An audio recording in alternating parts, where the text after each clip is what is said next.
اللهم صل على محمد وآل محمد.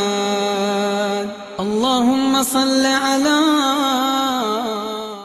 أعوذ بالله من الشيطان الرجيم. بسم الله الرحمن الرحيم. الحمد لله وكفى وسلام على عباده الذين اصطفى. پچھلی مرتبہ ہم نے ام الامراض جو تمام گناہوں کی جڑ تھی اس موضوع پر گفتگو کی تھی، اور آج اس ام الامراض کی جو جڑ ہے حب دنیا، اس پر گفتگو کرنا ہے. اچھا، ہوتا یہ ہے کہ جب بھی کوئی شخص تقوی کے میدان میں قدم رکھتا ہے اس کے سامنے اتنے گناہ نظر آتے ہیں کہ اس کو سمجھ نہیں آتا میں کس گناہ کو چھوڑوں، کیسے چھوڑوں، لاہ عمل نہیں طے کر پاتا. تو وہی ہے کہ اگر جڑ پہ حملہ کر دیا جائے، بجائے کہ انسان شاخوں کو اور برگوں کو اور پتوں کو قطع کرے، جڑ سے ہی اس چیز کو ختم کر دیا جائے تو اس سے نکلنے والی جتنی شاخیں تھیں وہ سب بھی خود بخود ختم ہو جاتی ہیں. تو بہرحال اسی کے اندر ایک چیز یہ دنیا کی محبت بھی ہے جس کا صحیح مفہوم لوگ سمجھ نہیں پاتے. واعظین جو اس کی مذمت پہ آئیں تو اتنی مذمت کر دیتے ہیں کہ خود ان واعظ صاحب کے والد ماجد سے بھی وہ تقویٰ پیدا نہیں ہو سکتا، روح پہ دنیا نہیں نکل سکتی جتنا وہ بیان کر دیتے. اور اتنا نکالنا ایک عام شخص کے لیے نہ صرف یہ کہ واجب نہیں ہے، بلکہ اگر اس نے کچھ اس مقام کا وہ نہیں تھا اور اس نے اس طرح سے حب دنیا کو نکالنے کی کوشش کی تو ہو سکتا ہے مختلف حرام کاموں میں وہ مبتلا ہو جائے. بہرحال اچھا، اس جو ہم نے اس کے اوپر ایک رسالہ بھی یعنی تحریر کے اندر آ چکا ہے، اس کے اندر اسی انداز کو اختیار کیا ہے جو ہم نے اپنی رسالے ام الامراض کے اندر اختیار کیا ہے. یعنی وہی پہلے تو اس کی کچھ مذمت ہے، حب دنیا یعنی خود دنیا کیا چیز ہے، اس کون سی دنیا مذموم ہے اور کون سی دنیا ممدوح ہے، یعنی کون سی ایسی دنیا بھی ہے کہ جس کی بہت زیادہ تعریف کی گئی. حد اعتدال والا نظریہ کون سا ہے، ان دونوں کو جب جمع کریں گے آپ تو اعتدال والا نظریہ کیا ملے گا، اس کی علامتیں کیا ہیں حب دنیا کی، اس کے علاج کے طریقے کیا ہیں. تو اب میں جو کچھ لکھا ہے آپ کے سامنے اور علماء نے جو اپنی کتابوں میں لکھا ہے میں تھوڑا تھوڑا اس کو پڑھتا جاتا ہوں تاکہ آپ کے سامنے اس چیز کی وضاحت آتی رہے. کچھ علماء نے لکھا ہے کہ ایک مرد عارف نے دنیا کو خواب میں دیکھا. اچھا، یہ بڑی حکایتوں کے اندر ہے. کبھی کبھار دنیا مجسم ہو کر مولا کائنات کے سامنے آئی، کبھی دنیا مجسم ہو کر جناب رسول خدا کے سامنے آئی. تو اسی طریقے سے عرفاء جو مقام حقیقت تک پہنچ جاتے ہیں اور چیز کو اپنی اصل نگاہ کے اندر وہ دیکھ لیتے ہیں، انہوں نے اس دنیا کو خواب میں دیکھا کہ وہ بڑھیا ہے. ظاہر ہے کہ دنیا کی کب سے پیدائش سے اس حوالے سے آپ حساب لگائیں تو دنیا ایک بڑھیا ہے، لیکن وہ ہے ابھی تک کنواری. اچھا، یہ ایک اس کے اندر ایک دلچسپ پہلو تھا. انہوں نے اس دنیا سے سوال کیا کہ تو اتنی عمر تیری ہو چکی ہے، تیرے کتنے خصم دنیا کے اندر پیدا ہوئے اور تیرے پاس آئے، تو کیا وجہ ہے کہ تو ابھی تک کنواری ہی کنواری. تو اس دنیا نے کہا اصل بات یہ ہے کہ جو مرد تھے انہوں نے مجھے منہ نہیں لگایا، اور جو میرے عاشق تھے وہ نامرد تھے انہوں نے میں نے منہ نہیں لگایا. نتیجہ یہ ہوا کہ میں ابھی تک کنواری ہی کنواری. اس سے اندازہ ہے کہ وہ جو امام خمینی کتابوں میں پڑھتے ہیں، آیت اللہ مظاہری کتابوں میں پڑھتے ہیں کہ جنت میں مومن پہنچ جائیں گے اور التفات تک نہ کریں گے اور حوریں شکایت کرتی رہیں گی. وہ ان قسم کے کیونکہ جو مرد تھے وہ اس کو منہ نہیں لگاتے اور جو اس کے عاشق تھے وہ سب کے سب نامرد تھے، انہیں پھر دنیا منہ نہیں لگاتی. تو بہرحال اس کے اندر ایک پہلی یہی آیت لکھی. پھر کچھ علماء نے لکھا ہے کہ جب حضرت خاتم الانبیاء صلی اللہ علیہ وسلم مبعوث ہوئے تو شیطان کا پورا لشکر شیطان کے پاس جمع ہو گیا، اور روایت کے اندر کیا ہے وہ آپ کو سناتا ہوں. اور کہنے لگا خدا نے ایک پیغمبر کو بھیجا ہے اور اس کی ایک امت بھی قرار دی گئی. شیطان سے کہا، اس کے لشکر نے. ابلیس نے کہا اپنے لشکر سے پوچھا کیا اس کی امت دنیا کو دوست رکھے گی؟ انہوں نے کہا ہاں. اس وقت ابلیس نے کہا مجھے کوئی پرواہ نہیں، وہ بت پرستی نہیں کرتے نہ کریں، میں رات دن ان کو ایسے مشغلے میں لگاؤں گا کہ وہ مال خلاف حق حاصل کر کے بیجا طور پر صرف کریں گے اور حقدار کو اس کا حق نہ دیں گے، بس ان میں اس مال کی وجہ سے میں خرابیاں پیدا کر دوں گا۔ اس کو بھی کوئی پرواہ نہیں رہی شیطان کو، اسے معلوم تھا کہ میں ایسا حب دنیا کے اندر لوگوں کو گرفتار کروں گا۔ ایک مرد دانا کا قول لکھا گیا ہے مختلف کتابوں میں کہ دنیا اصل میں شیطان کی ایک دکان ہے جس سے تمہیں کوئی چیز خریدنی نہیں چاہیے، ورنہ شیطان تمہیں اپنا گاہک سمجھ کر تمہارا پیچھا ہی کہاں چھوڑے گا۔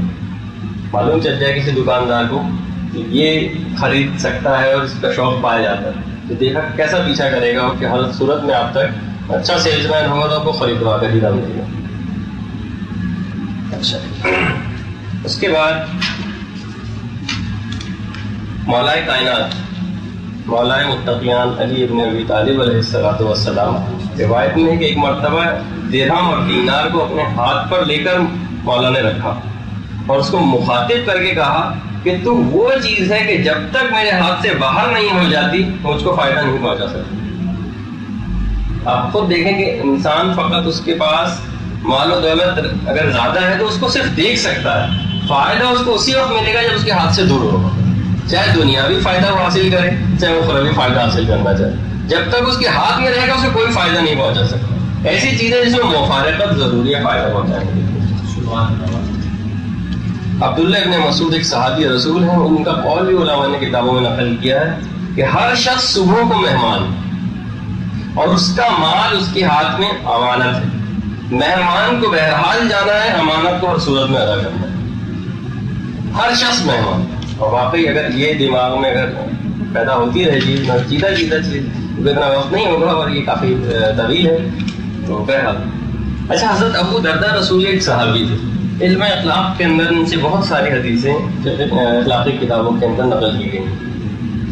کہنے لگے ہم غریب لوگ مالداروں کے ساتھ ناانصافی کر جاتے ہیں، جو ہم کھاتے ہیں جو مالدار کھاتے ہیں وہ ہم کھاتے ہیں۔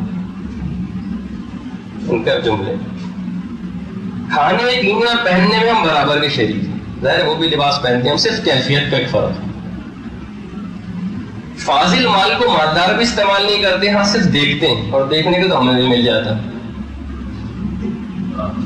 مالداروں کے اوپر اس مال کی حفاظت کی ذمہ داری الگ ہے، ہمارے پاس ہے نہیں تو ہمیں حفاظت کی ذمہ داری بھی نہیں۔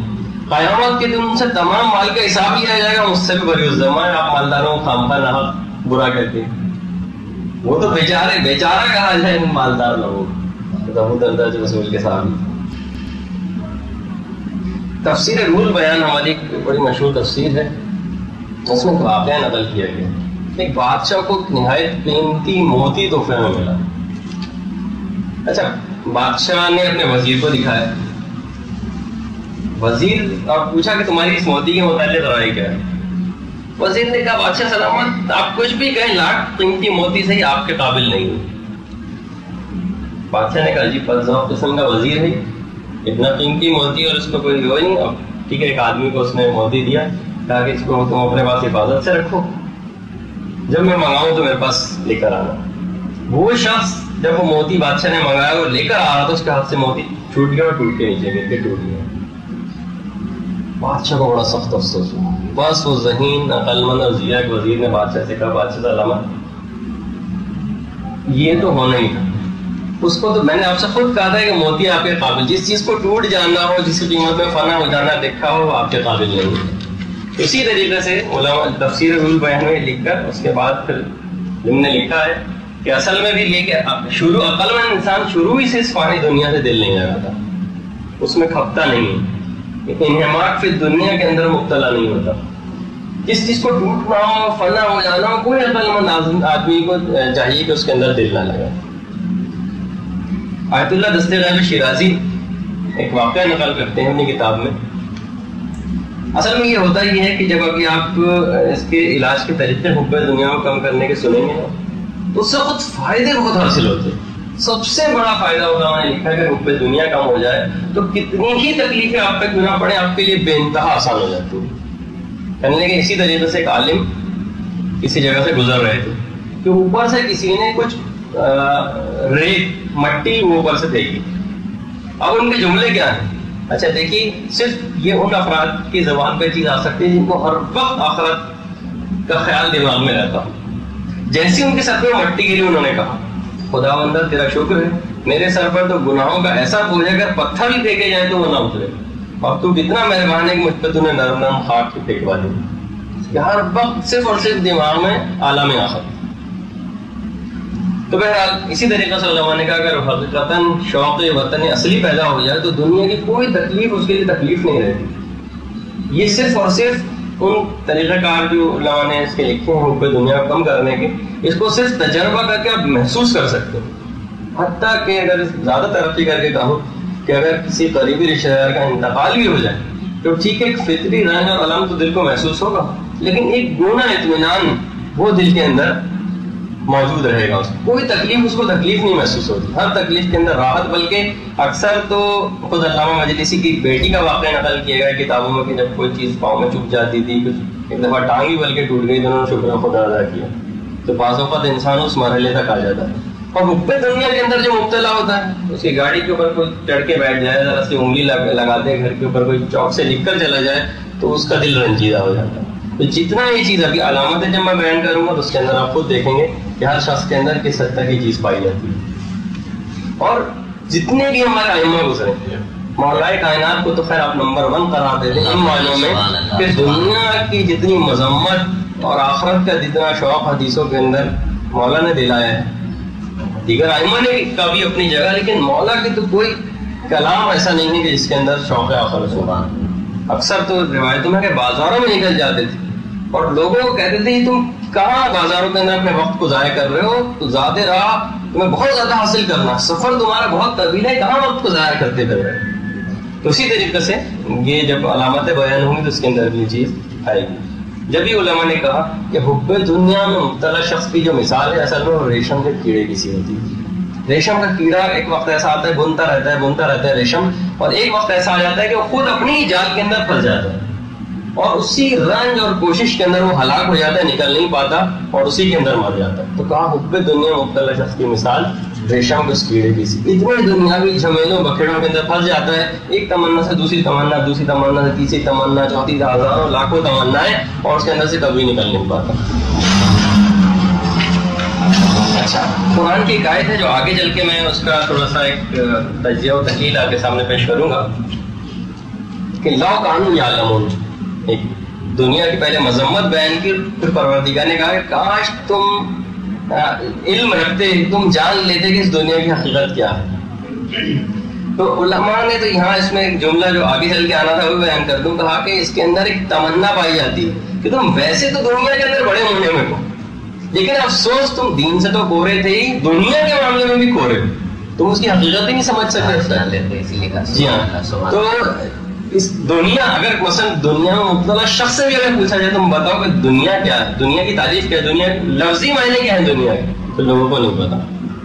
تو جب یہ کیفیت تو کسی چیز کے لفظی معنی تک نہ بتاؤ. اصل میں نکلا ہے لفظ دنیا دنوں سے، دنوں کے معنی دال نون باؤ، دنوں کے معنی قریب کی چیز. جب یہ آخرت جو آخر میں آنے والی ہے، قریب جو جلد ملنے والی ہے، اس وجہ سے اس دنیا کو کیونکہ ہاں فائدے جلدی حاصل ہو جاتے ہیں، عالم آخرت میں یہ کہا جائے کہ ادھار ہیں وہ فائدے، تو بہرحال اس وجہ سے دنیا کو دنیا کہا گیا. لیکن مولا کائنات نے دنیا کی کیا تعریف بتائی؟ فرماتے ہیں ایک شخص نے سردار الاولیاء امیر المومنین علی ابن ابی طالب علیہ السلام عرض کیا کہ مولا دنیا کی تعریف کیجیے کہ کیا ہے؟ امام نے فرمایا اس دنیا کی میں کیا تعریف کروں؟ یہاں کوئی تندرست ہے تو بے فکر نہیں، بیمار ہے تو پریشان، جو محتاج ہے وہ غمگین، جو مالدار ہے وہ آفت میں مبتلا ہے. حلال سے پیدا کریں تو حساب دینا پڑے گا، حرام سے پیدا کریں تو عذاب ہوگا. دنیا کی میں کیا تعریف کروں؟ سبحان اللہ. محتاج ہو، غمگین ہو، صحت مند ہو، بیمار ہو، ہر صورت میں پریشان. اور اسی وجہ سے کہا جاتا ہے کہ اصل میں جو ہماری سر گفتگو بھی ہوتی رہتی ہے کہ دنیا بھی جتنے تعلقات بھی ہیں یہ بھی بہرحال پروردگار عالم اور آپ کے درمیان ایک حجاب بنتے ہیں. یہ تعلقات جتنے زیادہ ہوتے چلے جائیں گے، ہاں وہ اپنے بہت زیادہ قریبی رشتے داروں سے کیوں نہ سے. اس کی اچھا کیفیت بھی ہے کہ اس سے نکلیں کیسے. جب میں علاج بتاؤں گا نا کہ اس کو کم کیسے کریں اور کہاں آپ پر سے اس کا معاملہ اٹھا لیا جائے گا, وہ بھی کچھ ایسے پوائنٹس ہیں اس کے اندر کہ ٹھیک ہے اولاد کی محبت کون کہہ رہا ہے کہ آپ اولاد کی محبت کو ختم کر دیں. احب الیکم من اللہ, یہ قرآن کی آیت ہے. خدا اور رسول کی محبت سے زائد نہیں ہونی چاہیے. یعنی جو ہے نا ابھی میں آگے چل کے آیت بھی پیش کروں, احب الیکم من اللہ و رسول, خدا اور اس کے رسول کی محبت سے بڑھنی نہیں چاہیے ان کی محبت, اولاد کی, والدین کی, مال و دولت کی, دنیاوی تعلقات کی. جہاں یہ بڑی بس وہاں سے خرابی ہوئی. بلکہ اگر برابر بھی رہے وہ بھی بظاہر تو اتنی پسندیدہ نہیں ہے. اور اگر خدا کی محبت اشد حب للہ, یہ تو قرآن کی ایک آیت ہے, جو حب خدا ان میں بس شدید ہو جائے چاہے. اچھا علماء نے اس کی ایک مثال بھی لکھی کہ دیکھیے اس طریقے سے جب صبح ہوتی ہے, آفتاب طلوع کرتا ہے تو ستاروں کی روشنی مدھم پڑ جاتی ہے, بلکہ نظر ہی نہیں آتی اگرچہ ستاروں کی روشنی موجود رہتی. لیکن آفتاب طلوع ہو گیا, اس کی روشنی اتنی زیادہ ہو گئی تو کہا بس دنیاوی تعلقات بھی ایسے ہونے چاہیے کہ جب آپ کے دل میں محبت الہی کا سورج طلوع ہو تو اگرچہ دنیاوی تمام تعلقات کی محبت دل میں رہے گی لیکن ستاروں کی مانند مان پڑ جائے گی. اس کے معنی یہ ہوئے کبھی بھی دنیا اور آخرت میں, اب یہ آگے چل کے ایسے علاج میں آنے والی چیز کہ دنیا اور آخرت میں کبھی ٹکراؤ ہو جائے تو یہاں آپ کے اصل میں ایمان کا اور حب دنیا آپ میں پائی جاتی ہے یا نہیں پائی جاتی, اس کا فیصلہ ہوگا. کہ اگر دنیا اور آخرت میں ٹکراؤ ہو جائے, حکم خدا کچھ اور ہو, اولاد کی محبت مثلاً کچھ اور کہہ رہی, اور آپ وہاں اولاد کی محبت کو لے لیں, وہاں دنیاوی تعلقات کو لے لیں. کسی جگہ امر بالمعروف کرنا واجب تھا, آپ نے کہا یہ تو میرا باس ہے, آپ ہی سوچ کے رک گئے مثلاً, اس سے ہو سکتا ہے مجھے مالی فائدہ پہنچ سکتا تھا, نہ ملے. اب اس کا مطلب ہے کہ حب دنیا کی محبت آپ میں زیادہ ہے. اکثر ایسے کچھ پہچان کے طریقے بھی. تو بہرحال لیکن جب عشق آفتاب الہی طلوع ہوگا تو اگر دنیا کی محبت ختم کرنے کو نہیں کہا, بس کہا ہے کہ احب الیکم من اللہ و رسول, ان کی محبت سے بڑھنے نہیں چاہیے. بس دیکھ لیں گے جہاں اس کا پہچان کا طریقہ کیا ہے, جب دونوں میں ٹکراؤ ہو جائے تو آپ کس کی محبت کو لیتے ہیں, اس سے آپ کو اندازہ کرنا پڑے گا. امام جعفر صادق علیہ السلام فرماتے ہیں جو شخص صبح و شام اس حالت میں کرے کہ اس کا سب سے اہم مقصد دنیا کا حصول, مثلا جب آپ اٹھتے ہیں تو آپ کا اس دن کا ٹارگیٹ کیا ہے, سب سے اہم مقصد اگر دنیا کا حصول ہے تو خدا اس کی دونوں آنکھوں کے درمیان فقر و ناداری لکھ دیتا ہے, اس کے سارے کام بگاڑ دیتا ہے. اپنی قسم میں اپنی قسمت میں لکھے گئے کے علاوہ اس کو دنیا سے کچھ نہیں ملتا. اور وہ شخص جو اس حالت میں صبح کرے کہ اس کا سب سے اہم مقصد آخرت ہے, اٹھے کہ نہیں آج مجھے آخرت کے لیے کوشش کرنا ہے, تو خدا اس کے دل میں مالداری اور بے نیازی عطا فرما دیتا ہے اور اس کے تمام کاموں کو پورا کر دیتا ہے. سبحان اللہ.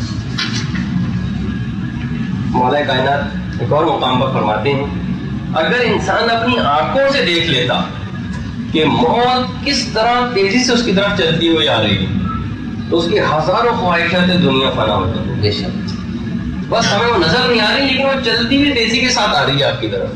اگر کوئی ایسا کیمرہ ہوتا, کوئی ایسی چیز ہوتی کہ آپ دیکھ لیتے تو ہزاروں خواہشات دنیا اپنی فنا کر کے رکھتے. اچھا اسی طریقے سے میں ایک سورہ حدید کی ایک آیت کا ترجمہ آپ کے سامنے پیش کر رہا ہوں کہ دیکھیے پروردگار عالم, روایتوں میں بھی ملتا ہے کہ واحد دنیا وہ چیز ہے کہ پروردگار عالم نے اس کو پیدا کرنے کے بعد کبھی اس پہ نظر التفات نہیں ڈالی. یہ دنیا جو مضمون دنیا کی بات ہو رہی ہے, ممدوح ابھی میں آگے چل کے تذکرہ کروں گا.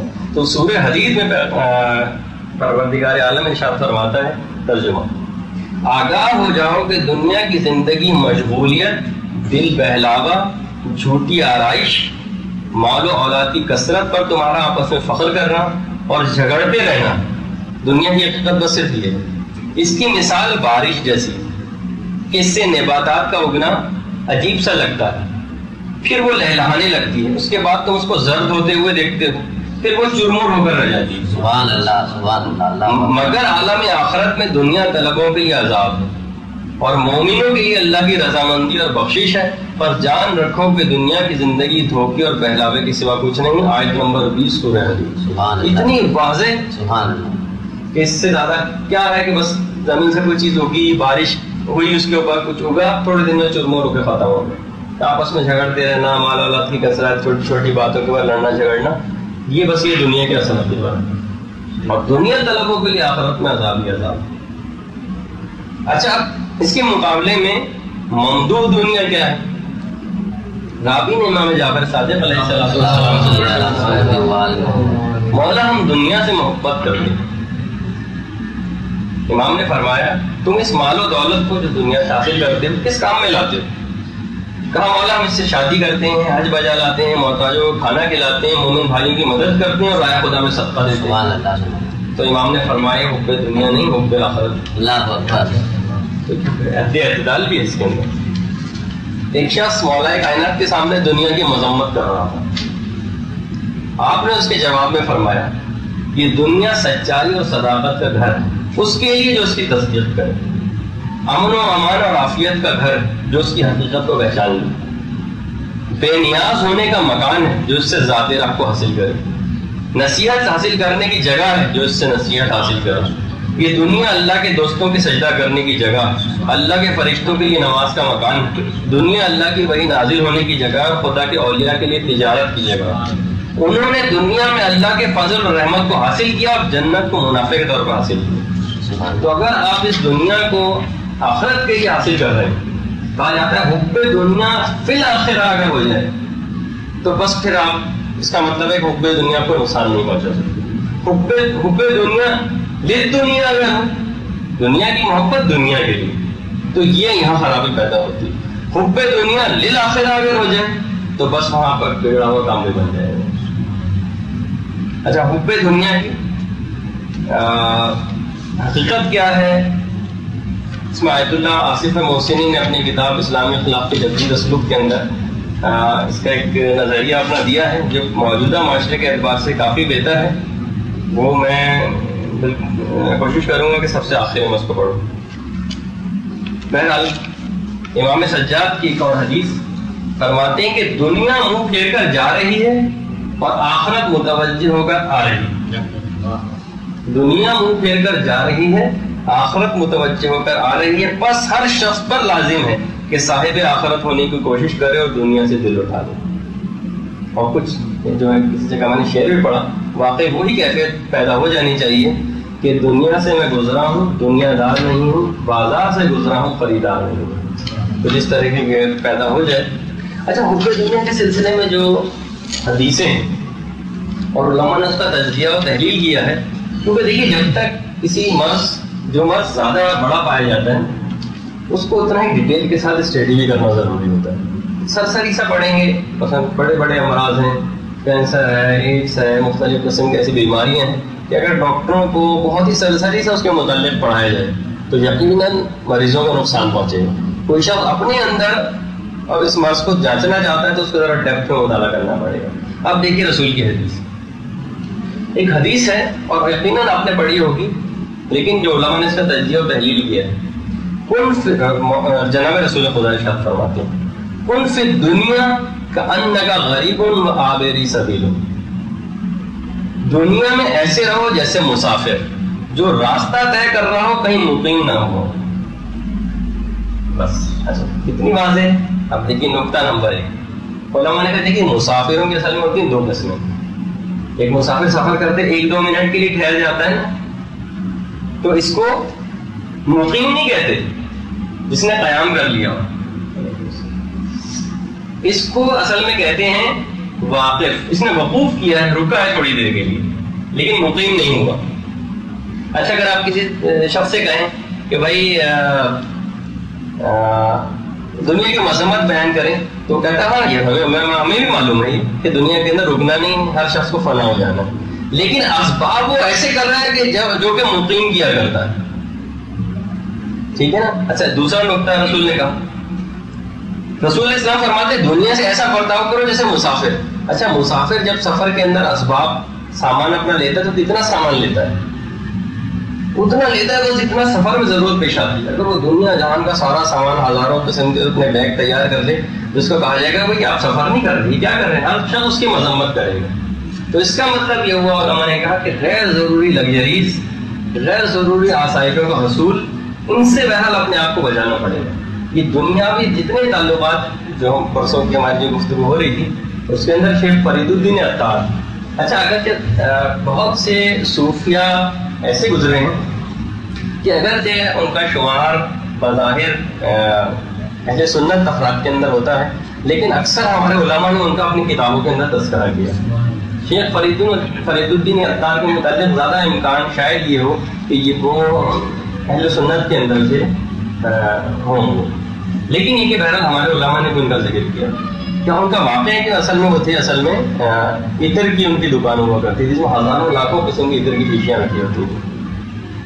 شیخ فرید الدین عطار کے ایک دفعہ اپنی دکان میں کھڑے ہوئے تھے کہ ایک شخص آیا، اب یہ بھی نہیں میرے معلوم کہ وہ شخص کون تھا، اور بہت حیرانگی سے ان کی بوتلوں کو دیکھنے لگا ادھر. انہوں نے کہا کیا دیکھ رہے ہو؟ کہا ہے میں یہ دیکھ رہا ہوں کہ جب تمہاری جان نکلے گی تو تم مرو گے آخر کس طرح سے؟ نے کہا کس کی کیا معنی؟ کہا کہ نہیں میں دیکھ رہا ہوں کہ تمہاری بوتل ایک تمہاری روح ایک بوتل سے دوسرے بوتل دوسرے تیسری چوتھی لاکھوں بوتلوں کے اندر تمہاری روح پھرتی رہے گی، جان آسانی سے نہیں کر سکے. فرید الدین عطار نے کہا جان میری ویسی نکلے گی جب تمہاری نکلے گی. اس نے کہا میری کس طرح سے نکلے گی؟ میرے پاس تو کچھ بھی نہیں، دیکھو میری جان کس طرح سے نکلتی. کلمہ اس نے پڑھا، زمین کو پر لیٹا اور انتقال کرے. سبحان اللہ. یہ روایت اس میں حکایت کے اندر ملتا ہے.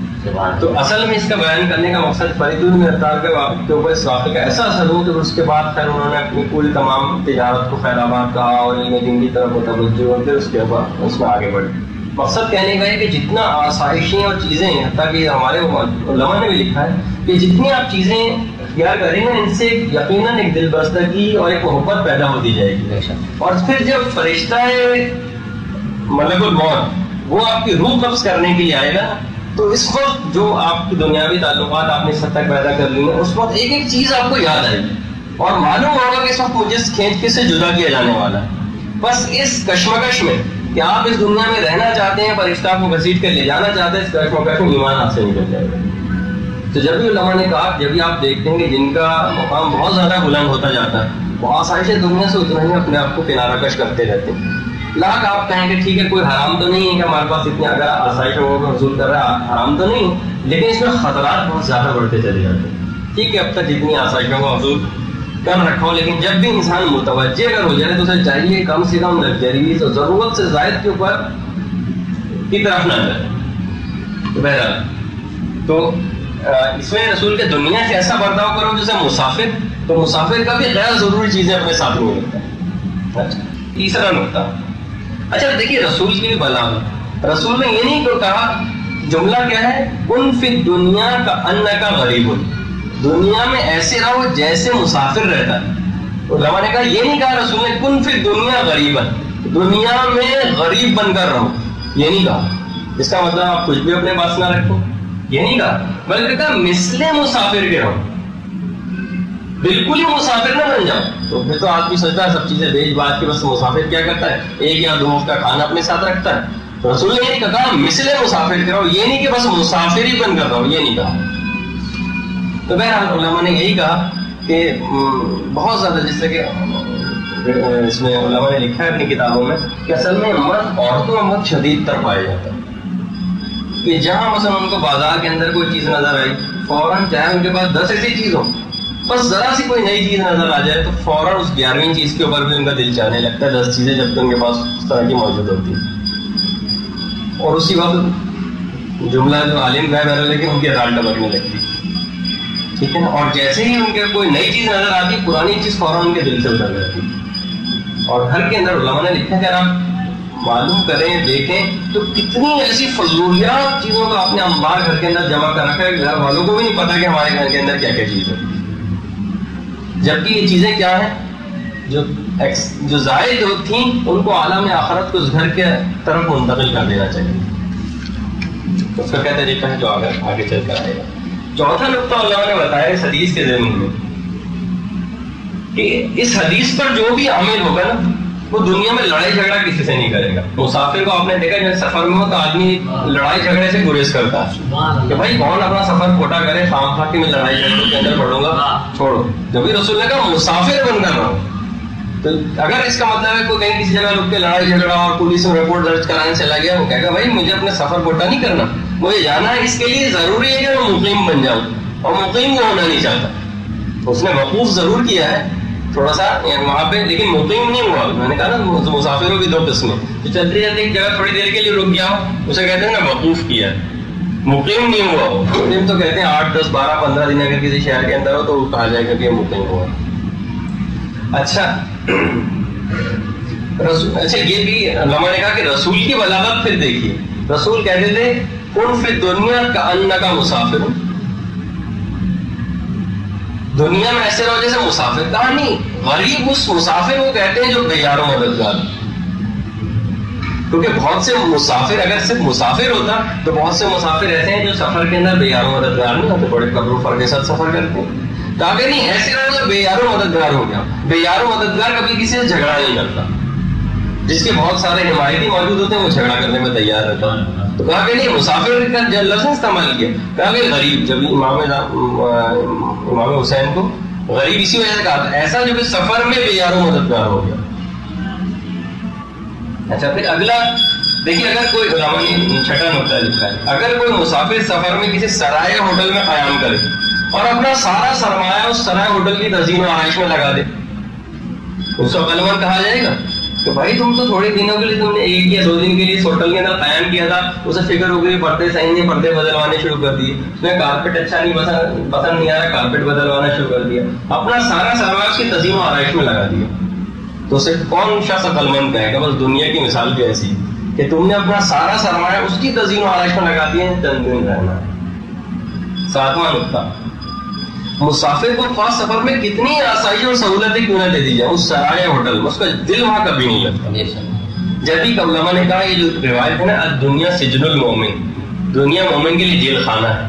اس کے یہ معنی نہیں ہے کہ اس کو بہت تکلیف ہے، کیونکہ بہت سے مومن دنیا میں ایسے رہتے ہیں انہیں کوئی تکلیف نہیں ہوتی، بلکہ کہا وہاں جیل خانہ کتنی حسین اور آسائش کیوں نہ بنا دی جائے، وہ اس کا دل اس میں کبھی نہیں لگتا. تو ان معنوں میں کہ مومن کا دل کبھی یہاں پر نہیں لگے گا. ٹھیک ہے نا، کیونکہ اگر تزئین و آرائش کے اندر جیل کی تزئین و آرائش میں اگر کوئی شخص لگ جائے تو وہ بھی بیوقوفی. پھر فرماتے ہیں کہ دنیا میں مسافر کی طرح رہنے والے دنیاوی ساز و سامان کا کبھی اترایا نہیں کر سکتے. علماء نے لکھا کہ مثلاً سفر میں اگر آپ کسی جگہ جائیں اور کسی ہوٹل میں بہت بہترین قسم کا بستر آپ کو مل جائے تو کیا کوئی مسافر اس کو اتراتا ہے؟ اسے معلوم ہے کل تو مجھے چھوڑ کے چلے جانا ہے، کبھی نہیں اتراتا اس کو. تو کہا کہ بس یہاں تھوڑا سا مال و دولت ہے، آپ نے اترانا شروع کر دیا. ہمیشہ یہ سوچ کے رہی کہ مسافر کی طرح سے. دیکھیے اسی حدیث میں کتنے نقطے. 9واں نقطہ، مسافر سفر میں ہمیشہ منزل مقصود کو مد نظر رکھتا ہے اور ہر وہ چیز جو اس کے سفر میں رکاوٹ پیدا کرے اسے بڑی دل برداشت اور کفت ہوتی ہے. ٹرین اگر کسی کی لیٹ ہو جائے دوسری ٹرین کرنے کی کوشش کرتا ہے، گاڑی خراب ہو جائے دوسری گاڑی لینے کی کوشش کرتا ہے. ہر وہ چیز جو اس کے سفر میں کمی کا، نقصان کا، دیر کرنے کا باعث بنے اس کو ناگوار گزرتی.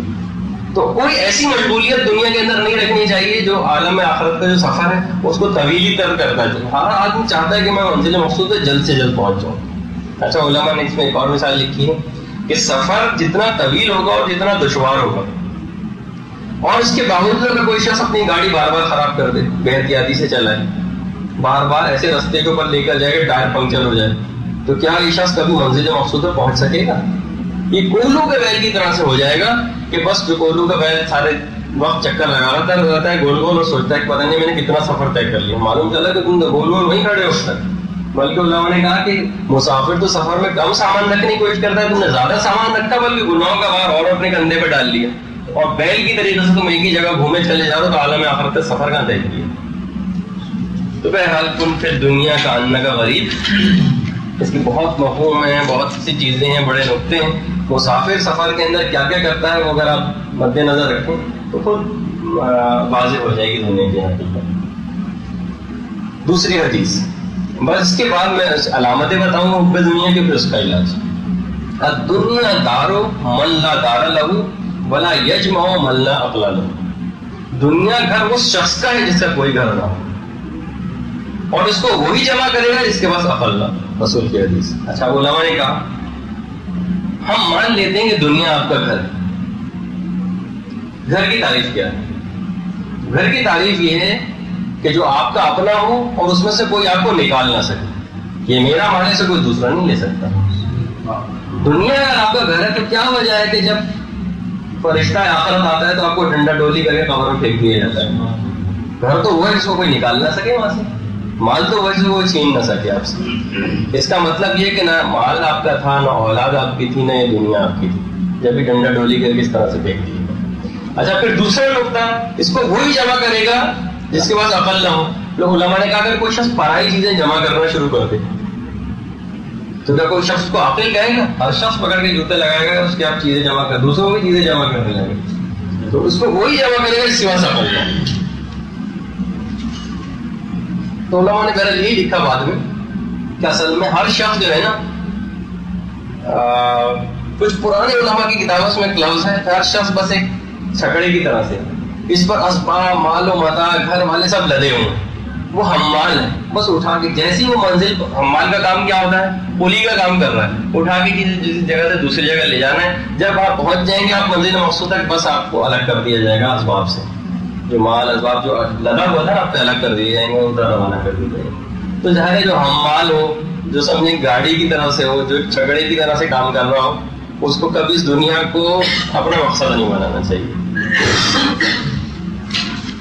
اچھا بہرحال اس کے اندر کچھ حدیثیں اور ہیں, میں اس کو کیونکہ اتنا وقت نہیں بچے گا کیونکہ مجھے اس کی اصل میں وہ بیان کرنا ہے, تو میں حدیثوں کو تو چھوڑ رہا ہوں اور براہ راست حب دنیا کی علامتوں پر آ رہا ہوں. اچھا ہم کیسے پہچانیں کہ ہمارے اندر حب دنیا پائی جاتی ہے؟ علامت نمبر 1 کہ جب بھی کبھی کوئی تذکرہ ہوگا گھروں میں, آفیسز میں, ہر جگہ فقط ہوگا دنیا. اچھا علماء نے کہا حتیٰ کہ سفر, مثلا اگر کوئی سفر میں نسبتاً فراغت ہوتی, اس کے اندر بھی تذکرہ لے کے بیٹھے ہیں تو صرف دنیا کا. اور ایک اصول ہے من احب شیئا اکثر من ذکر, جو شخص جس سے زیادہ محبت کرتا ہے اس کو اکثر ذکر کیا کرتا ہے. اس کا مطلب یہ ہوا, یہ علامت ہے کہ جو شخص جس چیز کا زیادہ ذکر کرے گا اس کا مطلب اس سے اس کی محبت زیادہ ہے. تو علامت نمبر 1 تھی, خاص طور پہ ہماری مردوں کی محفل میں تو پھر بھی کچھ نہ کچھ کسی حد تک کبھی ذکر ہو جاتا ہو, لیکن عورتوں اور دیندار عورتیں ہی کیوں نہ ہو, جو ویسے نماز روزہ کرتی ہیں اور دینی مسائل پر عمل کرتی ہیں, ان کی جب گفتگو ہوتی ہے تو اس میں دین کا کبھی تذکرہ نہیں آتا. جب بھی علماء نے کہا کہ نہیں, ان کے اندر حب دنیا کا مرض زیادہ پایا جاتا ہے. عورتوں کو خاص طور پر احتیاط کی ضرورت ہے کہ یہ علامت تو بہن ہی ہر شخص محسوس کر سکتا ہے. جو شخص جس کا زیادہ تذکرہ کرے گا اس کا مطلب اس سے زیادہ محبت کرتا ہے. علامت نمبر 1. اچھا اگر آخرت سے آپ زیادہ محبت کرتے تو عالم آخرت کا زیادہ تذکرہ کرتے, لیکن اس کا تذکرہ کہیں دیکھنے میں نہیں آتا, بلکہ کہیں موت اور اس سے ریلیٹڈ کو تذکرہ ہو جائے تو لوگ فوراً اس کو کٹ کرتے ہیں کہ نہیں یہ تذکرہ کہاں سے بیچ میں آ گیا. علامت نمبر 2, وقت کا فضول ضائع کرنا بھی حب دنیا کی علامت ہے. ہر وقت ہاؤ ہنسی میں دل لگایا جاتا ہے, ہر وقت صرف بس وہی دنیاوی گفتگو. اچھا کوئی وقت, ویسے تو دنیاوی دھندوں سے فرصت نہیں ملتی, اور اگر کوئی دنیاوی دھندے سے فرصت ملتی بھی ہے تو دل چاہتا ہے کسی دوست کے پاس جا کر کچھ گپ شپ لگائی جائے. ٹھیک ہے نا. علماء نے کہا کہ دیکھیے اگر کوئی شخص آپ کا مال چرا لے, کتنا غصے میں آ جاتے, وقت آپ کے مال سے بھی زیادہ قیمتی, اور یہ دوست آپ کے اس وقت کو چرا رہے ہیں, جو دنیاوی دوست ہیں, تو ان سے کتنی زیادہ احتیاط کی ضرورت ہے. ذات راہ کتنا زیادہ حاصل کرنا ہے, سفر کتنا زیادہ طویل ہے, اور وقت کتنا زیادہ قیمتی. تو ایک آیت بھی ہے جو کہ جب حضرت اسرائیل آئیں گے اور روح قبض کرنے میں 1 منٹ بھی مہلت نہ دیں گے. قرآن کی آیت ہے اذا جاء اجلهم لا يستأخرون ساعة ولا يستقدمون, جب ان کا وقت آ پہنچتا ہے تو 1 ساعت نہ پیچھے ہٹ سکتے ہیں نہ آگے بڑھ سکتے. تو اتنا اہم یہ وقت دنیا کا جو ہمیں ملا ہے, اور اس میں اوقات فراغت میسر آتے ہیں تو ہم دوستوں کے ساتھ گپ شپ کے اندر گزارتے ہیں. اس کو کتنا زیادہ انسان کو توجہ کی ضرورت ہے. تو دوسری علامت حب دنیا کی یہ ہے کہ فضول وقت کا ضائع کرنا. اگر کسی چیز کو آپ اہمیت دیتے ہیں نا تو پھر اس کا وہ کام بھی کرتے ہوئے آپ نظر آتے ہیں. اس کا مطلب ہے اس عالم آخرت کی کوئی اہمیت نہیں دیتے, اور دنیا کی محبت زیادہ ہے. تیسری علامت, حب دنیا سے اصل میں دل بہت سخت ہو جاتا ہے, نصیحت اثر نہیں کرتی. کہا جاتا ہے کہ دنیاوی خوشیوں کی جتنی مقدار آپ کے اندر موجود ہوگی اتنا ہی آخرت سے دل زیادہ اچاٹ ہوگا. جتنی دنیاوی خوشیاں حاصل کرتے جائیں گے آپ, کیونکہ قرآن کی آیت بھی ہے کلا ان الانسان لیطغی ان رآہ استغنی، ہرگز نہیں، یقیناً انسان سرکشی کرتا ہے جب وہ اپنے آپ کو غنی دیکھتا ہے. کسی کے پاس ذرا سی توانگری، فراغت، کچھ پیسہ آ جائے بس پھر اس کی سرکشی اور عصیان اصل میں شروع ہوتا ہے.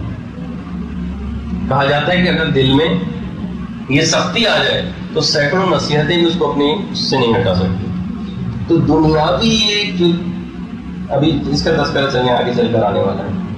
علامت نمبر 4 پہ دنیا کی، ہر وقت بس دنیا ہی کی فکر دماغ میں سوار رہتی ہے. اکثر طالب دنیا رات بھر جاگتا ہے دنیا کے لیے. علماء نے لکھا ہے اس کے لیے کام کرتا ہے حتیٰ کہ نماز فجر تک قضا کر دیتا ہے دیر سے سونے کی وجہ سے. دنیاوی کاموں میں دل کھول کر سرمایہ کاری کرتا ہے اور آخرت کے کاموں میں پیسہ خرچ نہیں کرتا. دنیاوی معاملات میں انتہائی چستی کا مظاہرہ کرتا ہے اور آخرت کے معاملے ہمیشہ سست اور کاہل بن جاتا ہے. دنیاوی معاملات میں انتہائی زیرک، عقل مند ہوتا ہے. کوئی بھی چیز آپ پوچھیں تمام ڈیٹیل اور جزیات کے ساتھ بتا دیتا ہے. اور مثلا کبھی فقہی احکام کو سمجھنے میں کون ذہن غبی اور غصہ بن جاتا ہے کہ ہمیں تو سمجھ نہیں آ رہا کہ یہ کیا مسئلے ہیں. راہ خدا میں خرچ کرنے میں کنجوسی برتتا ہے. شہوت رانی اور دنیاوی امور میں بے حساب دولت لٹاتا ہے. مسجد سے دوری اختیار کرتا ہے، رقص و سیر و سرور کی محفلوں کی زینت بنتا ہے. بہرحال انسان جو بوئے گا وہ کاٹے گا. انگور بونے کے بعد تربوز کی توقع رکھنا بیکار ہے تو بدستے رکھا ہوگا. علماء کہتے ہیں اچھا شادی اور غمی کے اندر بے حساب اپنی دولت کو لٹاتا ہے. اگر کوئی پوچھے کہ بھائی آپ نے کیا حاصل کیا تو اس کے دماغ میں ہوتا ہے کہ میرا نام ہوگا، حتیٰ کہ اپنی دولت اور جائیداد تک بیچ ڈالتا. کیا حاصل کیا؟ نام. علماء نے کہا اس نام کی کیا حقیقت ہے؟ بازار میں فروخت کرنے جائے 2 کوڑی کا اس کو خریدنے میں تیار نہیں ہوگا. اچھا علامت نمبر 4 کنجوسی برتنا اور رائے خدا میں خرچ نہ کرنا. دیکھ لے کہ ہر شخص کوئی کہ وہ 1 مہینے کے اندر کیا راہ خدا کے اندر خرچ کر رہا ہے. ہر شخص سے اسی کے مطابق پوچھا جائے گا.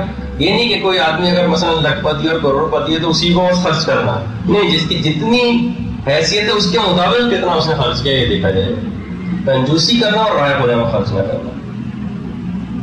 علامت نمبر 5 دنیا کو آخرت پر فوقیت دیتا ہے. وہی میں نے کہا کہ کبھی دنیا اور آخرت میں ٹکراؤ ہو جائے تو دنیا کو اختیار کر لیتا ہے، آخرت کو چھوڑ دیتا ہے.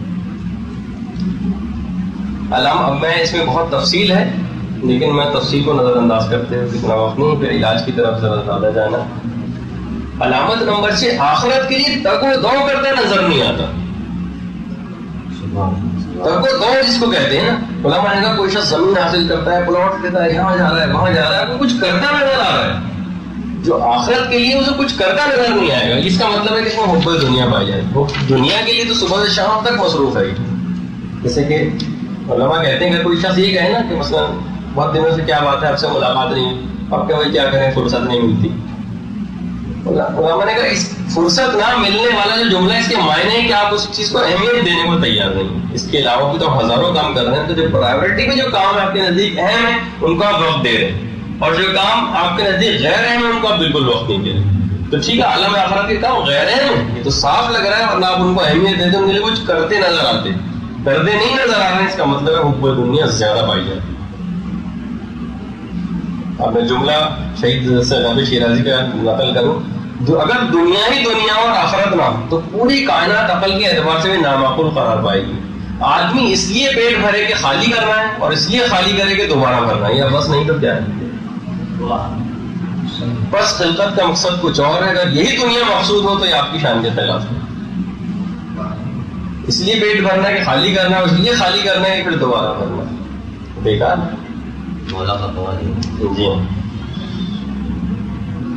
علامت نمبر 7 اگر اسلام پر عمل کرتا بھی ہے تو دنیاوی ضرورتوں کے لیے. علماء نے لکھا ہے یقیناً آئمہ یا رسول کا توسل دنیاوی ضرورتوں میں بھی اثر رکھتا، ڈیفینیٹلی رکھتا، لیکن ہم نے کب اخروی حاجات کے لیے انہیں پکارا. آیت اللہ آصف محسنی کا میں جملہ نقل کر رہا ہوں. گناہوں سے بچنے کے لیے کب ان کا توسل اختیار کیا ہے؟ اخروی حاجات کے لیے کب انہیں پکارا؟ زیارت عاشورہ ہم پڑھتے ہیں تو بھی اپنے دنیاوی مقاصد کی تکمیل کے لیے. حدیث قصہ کی تلاوت ہے فقط روٹی اور کپڑے کی حاجت کے لیے. اس کا مطلب ہے کہ السلام علیکم باب دلہ کہا جاتا ہے زبان سے، اور دل سے مال و دولت اور خواہشات کو سلام کیا جاتا ہے. علامت نمبر 7، اگر اسلام پر عمل کرتا بھی ہے تو دنیاوی ضرورتوں کی تکمیل کے لیے، یہ ہو جائے وہ ہو جائے وہ ہو جائے وہ ہو جائے بس. علامت نمبر 8، ہر وقت زیادہ سے زیادہ چیزوں کی خواہش اور لالچ میں مبتلا رہتا ہے، زیادہ سے زیادہ چیز ملتی ہے. شیخ سعدی فرماتے ہیں دنیا دار حریص کی آنکھ کو یا تو پناہ بھر سکتی ہے قبر کی مٹی، اس کے علاوہ کوئی چیز نہیں بھر سکتی اس کو. علامت نمبر 9، امور دنیا میں فضول خرچی سے کام لیتا ہے. بس اس کو میں تفصیل ہے لکھی بھی، لیکن وہ کتاب کے اندر آپ پڑھیں گے. علامت نمبر 10، دنیاوی زندگی پر راضی اور مطمئن رہتا ہے. بس ہر شخص اپنے آپ کو جج کرتا جائے کہ وہ راضی اور مطمئن ہے، سمجھتا ہے یا نہیں سمجھتا. اچھا، سورہ یونس میں بس ایک آیت، نئی آیت اس میں کوٹ کر دوں. پروردگار فرماتا ہے یقیناً وہ لوگ جو ہماری ملاقات کی امید نہیں رکھتے وہ دنیا کی زندگی پر راضی اور مطمئن ہو گئے. وہ لوگ ہماری نشانیوں سے غافل ہیں، اور یہ وہی ہیں جو اپنے اعمال کی بنا پر جو وہ کرتے رہے جہنم میں جائیں گے. تو وہ خدا سے ملاقات کیوں، یعنی دنیاوی زندگی میں راضی اور مطمئن ہو جانا ہے، قرآن کے اندر آئے. علامت نمبر 11، فرائض و واجبات کے ترک پر حب دنیا اکساتی. تو جہاں کہیں فرائض و واجبات کا ترک آپ کو نظر آ رہا سمجھ جائیں گے حب دنیا زیادہ. اصل میں علماء نے لکھا ہے کہ جتنے فرائض ہیں نا، یہ اصل میں نفس خوشی کے لیے آئے ہیں، کہ نفس بس پروردگار کبھی ہوتا ہے نا کہ کبھی یہ چیز جائز ہے کبھی ناجائز ہے. پھر آپ ایک دم سے کہتے ہیں بھائی یہ ابھی تک ناجائز تھی کیا کہ اب یہ جائز ہو گئی. بس یہ اصل میں آپ کے نفس کو جب یوں کرنا ہے کہ پلٹتا ہے، بس جس طریقے سے روبوٹ کو ہلایا جلایا جاتا ہے اس طرح مرضی پروردگار میں ڈھل جائے. مقصد اس کا یہ یقیناً اس کے اندر حکمتیں اور ہوں گی، لیکن ایک ضرور ہے کہ آپ کے سرکش نفس تابع ہو جائے. جس طرح کہا جاتا ہے کہ فرشتے کبھی نافرمانی کا ارادہ تک نہیں کرتے، بس انسان کے نفس کو بھی خدا ایسا چاہتا ہے کہ ایسا ہو جائے، جیسا مرضی پروردگار ہو بس ویسا ہو کرے. تو بہرحال کہیں بھی اگر آپ کو فرائض و واجبات کا ترک نظر آ رہا ہے نا، اس کا مطلب ہے کہ حب دنیا اس میں زیادہ پائی جاتی ہے. علامت نمبر 12، ڈرتا ہے کہ اس کی اولاد اس کے مرنے کے بعد فقیر و غریب ہو جائے گی، تو زیادہ سے زیادہ اس کے لیے دنیا حاصل کرنے کی کوشش کرتا چلا جاتا ہے. یہ جمع کر لوں وہ جمع کر لوں، اور اپنی اولاد کے لیے آگے چل کر چیز کام آئے گی، آسائشیں اولاد کے لیے جمع کرتا چلا جاتا ہے. اور کہا کہ کچھ اس طرح کی مصداق بن جاتا ہے جو فرعون سے مماثلت دی ہے علماء نے. کہا کہ فرعون نے، میں حکایت آپ کے سامنے پڑھوں کہ اصل میں مصر کی جو اس وقت تمام تر زراعت تھی اس کا دار و مدار دریائے نیل کی روانی پر تھا. دریائے نیل ایک دفعہ ہو گیا تھا خشک. لوگوں نے کہا کہ فرعون سے کہ آپ تو ہمارے خدا ہیں، آپ دریائے حکم جاری کریں کہ دریائے نیل کے اندر جوش اور روانی پیدا ہو جائے. اس نے کہا ٹھیک ہے، کل میں تمہارا میں اس موقع پر حکم کروں گا اور دریائے نیل میں جوش پیدا ہوگا. اب فرعون گھر میں آیا اپنے، اور دیکھیے اب اس نے کیا کہا، پروردگار عالم سے گھر آ کے دعا کی روایت میں کہ اے اللہ اگرچہ میں اس قابل تو نہیں ہوں میری کوئی درخواست قبول ہو، اللہ اکبر، لیکن میری ہمت تو دیکھی کہ میں نے آپ کو چھوڑا، جنت کو چھوڑا، ہمیشہ ہمیشہ کے عذاب کو گوارا کیا. ان سب کے بدلے صرف ایک التجا ہے کہ دریائے نیل میں جوش پیدا ہو گیا. صرف لوگ دوسرے لوگوں کے لیے کر رہا ہے، یعنی اس بالکل فرعون جیسا بن جاتا ہے بعض اوقات آدمی کہ بس میں اپنی اولاد کے لیے کر رہا ہوں، ٹھیک ہے میں نے جہنم برداشت کر لی، میں عذاب آخرت بھی برداشت کر لوں گا، بس دنیا پیدا کرتا چلا جاؤں گا. علماء نے کہا ایثار دنیاوی، مثلا ایک چیز آپ کو ضرورت ہے دوسرے کو بھی ضرورت ہے، آپ خود نہ لیجیے اس کو دے دیجیے ایثار، لیکن اپنی آخرت کو برباد کر کے دوسرے کی دنیا سنوارنا ایثار نہیں. یہ بیوقوفی غلط فہمی ہے.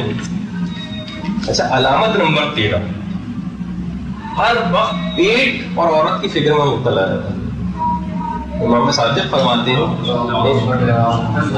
انسان کی خدا سے دور ترین حالت اس وقت ہوتی ہے جب وہ سوائے شکم پوری کے عورت کی کسی اور چیز کو اپنا ہدف قرار نہیں دیتا.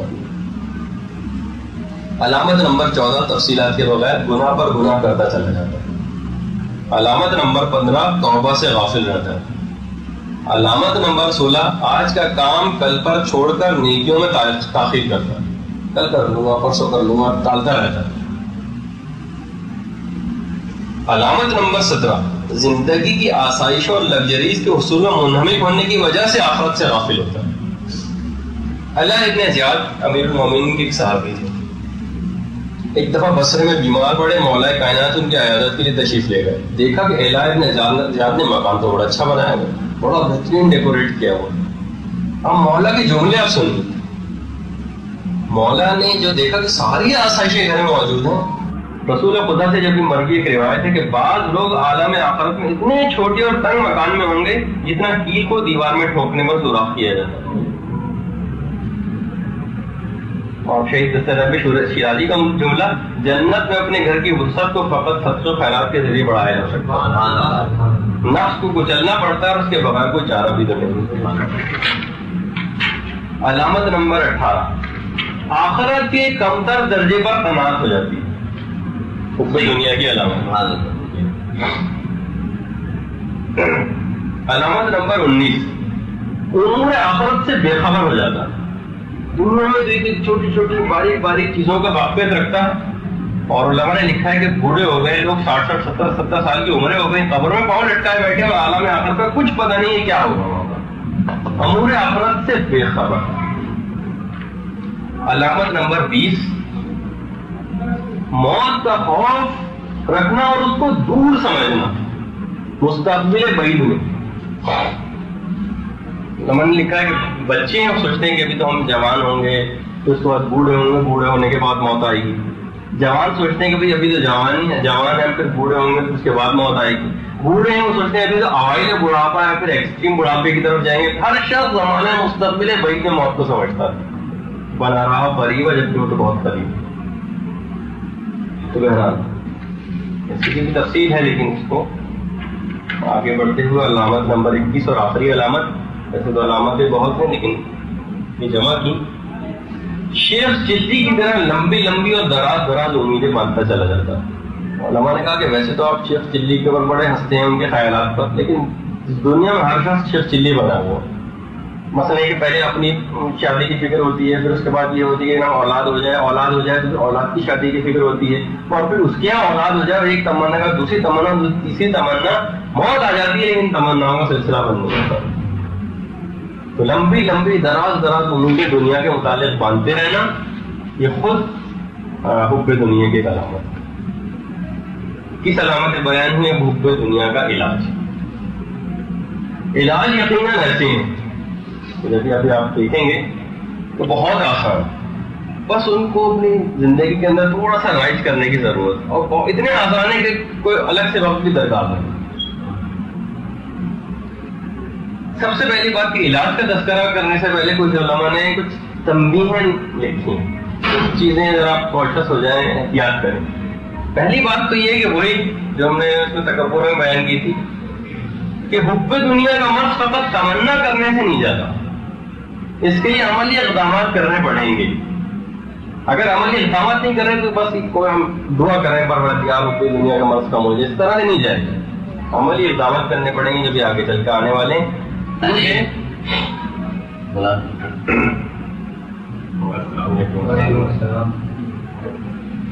اچھا، اس میں نہج البلاغہ میں مولانا امیر المومنین کا ایک فرمان بھی ہے، میں اپنے نفس کو ریاضت کے ذریعے آراستہ کرنے کی فکر میں لگا رہتا ہوں تاکہ یہ قیامت کے دن محشر کی ہولناکیوں سے امان میں رہے۔ تو ہر وقت فکر، عملی اقدامات کرتے رہنا جیسے مولا کائنات کرتے رہتے ہیں۔ اچھا، ایک اور اہم بات علاج بتانے سے پہلے اس کا جو علماء نے لکھی ہے وہ آپ کے سامنے پڑھ دیتا ہوں کہ ان طریقوں پر ہمیشہ عمل کرتے رہنے کی ضرورت ہے جو بھی آگے چل کر بیان ہوگی۔ یہ نہیں کہ آپ نے ایک دفعہ کر لیا، 2 دفعہ کر لیا، تاکہ طبیعت میں جتنا زیادہ بگاڑ ہوتا ہے نا اتنا ہی زیادہ عرصہ اس کے اصلاح میں لگتا ہے، اور جتنا زیادہ سلجھاؤ ہوتا ہے اتنا ہی زیادہ بگاڑ میں دیر لگتی ہے۔ مثلا اگر کوئی شخص چاہے، کوئی یہ نہیں کہ کوئی شخص بالکل بد اخلاق اور 2-3 دفعہ میں خوش اخلاقی سے بات کر لے تو اس کی بد اخلاقی دور ہو جائے گی، دوام رکھنا پڑے گا اس کے بعد۔ تو اسی طریقے سے اگر کوئی دیندار آدمی ہے زبان سے کبھی غلط جملہ نکل جائے تو یہ نہیں کہ وہ بس خراب ہو گیا آج سے، نہیں، اس کو بگاڑ میں اتنا ہی عرصہ درکار ہوگا۔ تو اگر جتنا زیادہ بگاڑ ہوگا، الجھاؤ جتنا زیادہ ہوگا، اتنی زیادہ دیر سنورنے میں لگے گی، یہ دماغ میں رہے۔ ایسا نہ ہو کہ آپ فوری رزلٹ چاہیں گے، ابھی 1 ہفتہ ہوا اس طریقے کار پہ عمل کرتے حب دنیا کا موتی نظر نہیں آ رہی۔ اچھا، پھر آگے علماء نے لکھا کہ اپنے ذہن کو ٹٹول کر دیکھیں کون شخص حب دنیا کو مرض سمجھتا. کوئی بھی نہیں سمجھتا. اور وہ مرض زیادہ خطرناک ہوتا ہے جس کو مرض ہی نہ سمجھا جائے. علاج سے غفلت ہو جاتی ہے. تو جب آپ اس کو مرض ہی نہیں سمجھتے تو اس کا علاج کیوں کریں گے؟ جبکہ رسول کی حدیث کا راس و کلو خطیہ، حب دنیا راس و کلو خطیہ، دنیا کی محبت تمام برائیوں کی جڑ. پانچویں اہم بات علاج سے پہلے علماء نے لکھی ہے، اس کو وہی بات کہ اس کو نکالنے کے لیے عملی اقدامات کی ضرورت ہوگی. فقط 2 آنسو بہانا کافی نہیں ہے، بلکہ عالم نے جملہ لکھا ہے کہ خدا کی نہر میں گویا پانی کم ہو گیا تھا کہ وہ آپ کو ضرورت پیش آ گئی تھی آنسو بہانے کی تاکہ اس میں پانی جا کے پانی پورا ہو جائے. کہا کہ نہیں، ایسا نہیں. ایک مثال بھی لکھی ہے کہ ایک شخص سفر میں لوگوں نے دیکھا کہ ایک کتا ہے، کتا مر رہا ہے اور اس کا مالک اس کے پاس بیٹھا رو رہا ہے. لوگوں نے کہا کہ بھائی کیا بات ہے؟ کہا کہ میرا بڑا وفادار کتا تھا، یہ مر رہا. کہا کس وجہ سے مر رہا ہے؟ کیا بیماری؟ کہا بھوک سے مر رہا ہے. کہا کہ یہ جو تمہارے برابر میں پوٹلی رکھی اس میں کیا ہے؟ کہہ رہا ہے اس میں کھانا. تو کہا کہ اتنی محبت ہے تو کھانا کیوں نہیں کھلا دیتے؟ کہا دیکھیے کھانا تو پیسوں کا آتا ہے اور اگر مر گیا تو کیا ہوگا؟ فقط دل کو تکلیف ہوگی تھوڑی، 2 آنسو بہا لوں گا. آنسو بہانے میں کیا مفت کے آنسو ہی تو ہے. تو علماء نے کہا کہ بس یہ آنسو بس دنیاوی کوئی ایسی بات ہوئی، وہ آپ نے مجلس سنی، واقعہ سنا، تھوڑے سے آنسو نکل آئے، بس وہی خدا کی نہر میں پانی کم ہو گیا. اگر کچھ ہوتا تو وہ آپ کوشش کر کے جو آپ کے پاس سرمایہ رکھا تھا کتے کو نہیں کھلائے گا، آنسو ہی تو بہانے، مفت کے آنسو میں بہا لوں گا. تو یہ والی کیفیت نہیں ہونی چاہیے، عملی اقدامات کر کر کے دکھانے ہوں گے تو یہ چیز ہوتی ہے. اچھا علماء نے یہ بھی لکھا ہے کہ چل کر بہت سے لوگوں کا، آپ مثلا بوڑھے لوگوں کو یہ کہتے ہیں کہ بھائی آپ کچھ کریں، دیکھیے آپ کی قرات صحیح نہیں ہے، آپ اپنی قرات صحیح کریں. وہ کہتے ہیں بھائی کہاں اس عمر میں ہم بوڑھے طوطے پڑھیں گے. کہا کہ دنیاوی معاملات میں تو ہمارے جتنے بوڑھے ہیں یہ بہت ہی عالی اور بلند ہمت ہے، اور جہاں دین کی بات آ جائے انتہائی بس ہمت بن جاتے ہیں. کہا کہ ہمارے گھروں کی بوڑھی عورتیں لڑائی جھگڑے، خاندانی کے اندر بگاڑ پیدا کرنا، اس کے اندر کتنی ایکٹیو نظر آئیں گی آپ. اور لیکن جہاں دین کی بات آئی ہے وہ بہت پست ہمت، کم حوصلہ. تاکہ ہم ان کو پست ہمت اور کم حوصلہ مانتے ہیں اگر دنیاوی معاملات میں پست ہمت ہوتی. جھگڑا کرنے سے ڈر لگتا ہے ان کو، بھائی جھگڑا کون کرے؟ پست ہمت ہے نا تو جھگڑے سے ڈرنا چاہیے ان کو. لیکن نہیں، جھگڑے کے اندر آگے آ گئے، اس کا مطلب عالی ہمت ہے لیکن صرف اخروی معاملات میں نہیں. علماء نے ایک آخری بات اس سے میں اور لکھی ہے، بعض دفعہ ان طریقوں پر عمل کرنے میں اگر ناکامی بھی ہو تب بھی کامیابی. کہ اگر انسان کوشش کر کے اس امراض روحانیہ کو نکالنے کی تقویٰ میں لگ جائے گا اور اس دوران اس کو موت آ جائے تو یقیناً وہ بخش دیا جائے، اس راہ میں قدم تو رکھ دے بس. اچھا اب میں آیت اللہ دستگیر شیرازی کا ایک جو انہوں نے اس موقع پر لکھا ہے اپنی کتاب کے اندر، فرماتے ہیں اے جوانو جب تم چھوٹے تھے تو تم بچوں کے ساتھ جمع ہو کر کھیلا کودا کرتے تھے. اے 30 سال کے آدمی کیا اب بھی تمہارا دل کھیل کود میں پڑا ہوا ہے؟ اب تو تم میں پختگی آ جانی چاہیے تھی. بچپن میں تم 1-2 آنوں کو اس طرح مٹھی میں دبا کر اس کی حفاظت کرتے تھے کہ اب بھی تمہیں پیسے سے اتنی محبت.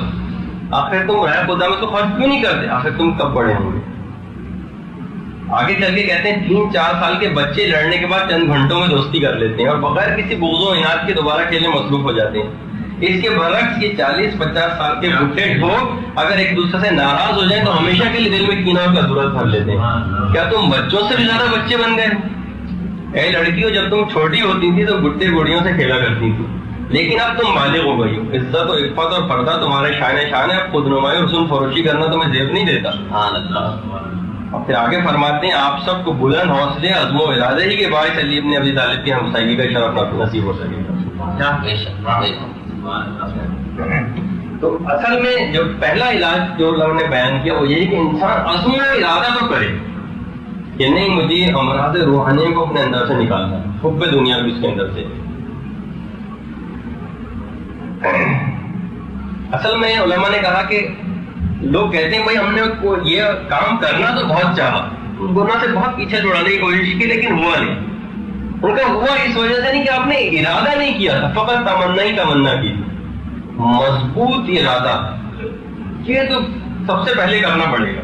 مضبوط ارادہ کس کو کہتے ہیں؟ آپ کا ارادہ ہے میں یہاں سے مضبوط ارادہ ہے یہاں سے گھر واپس جاؤں گا، اس کے لیے آپ باہر نکلیں گے، گاڑی کے اندر بیٹھیں گے، کوئی سواری کریں گے، پھر گھر کے کچھ کرتے ہوئے بھی نظر آئیں گے.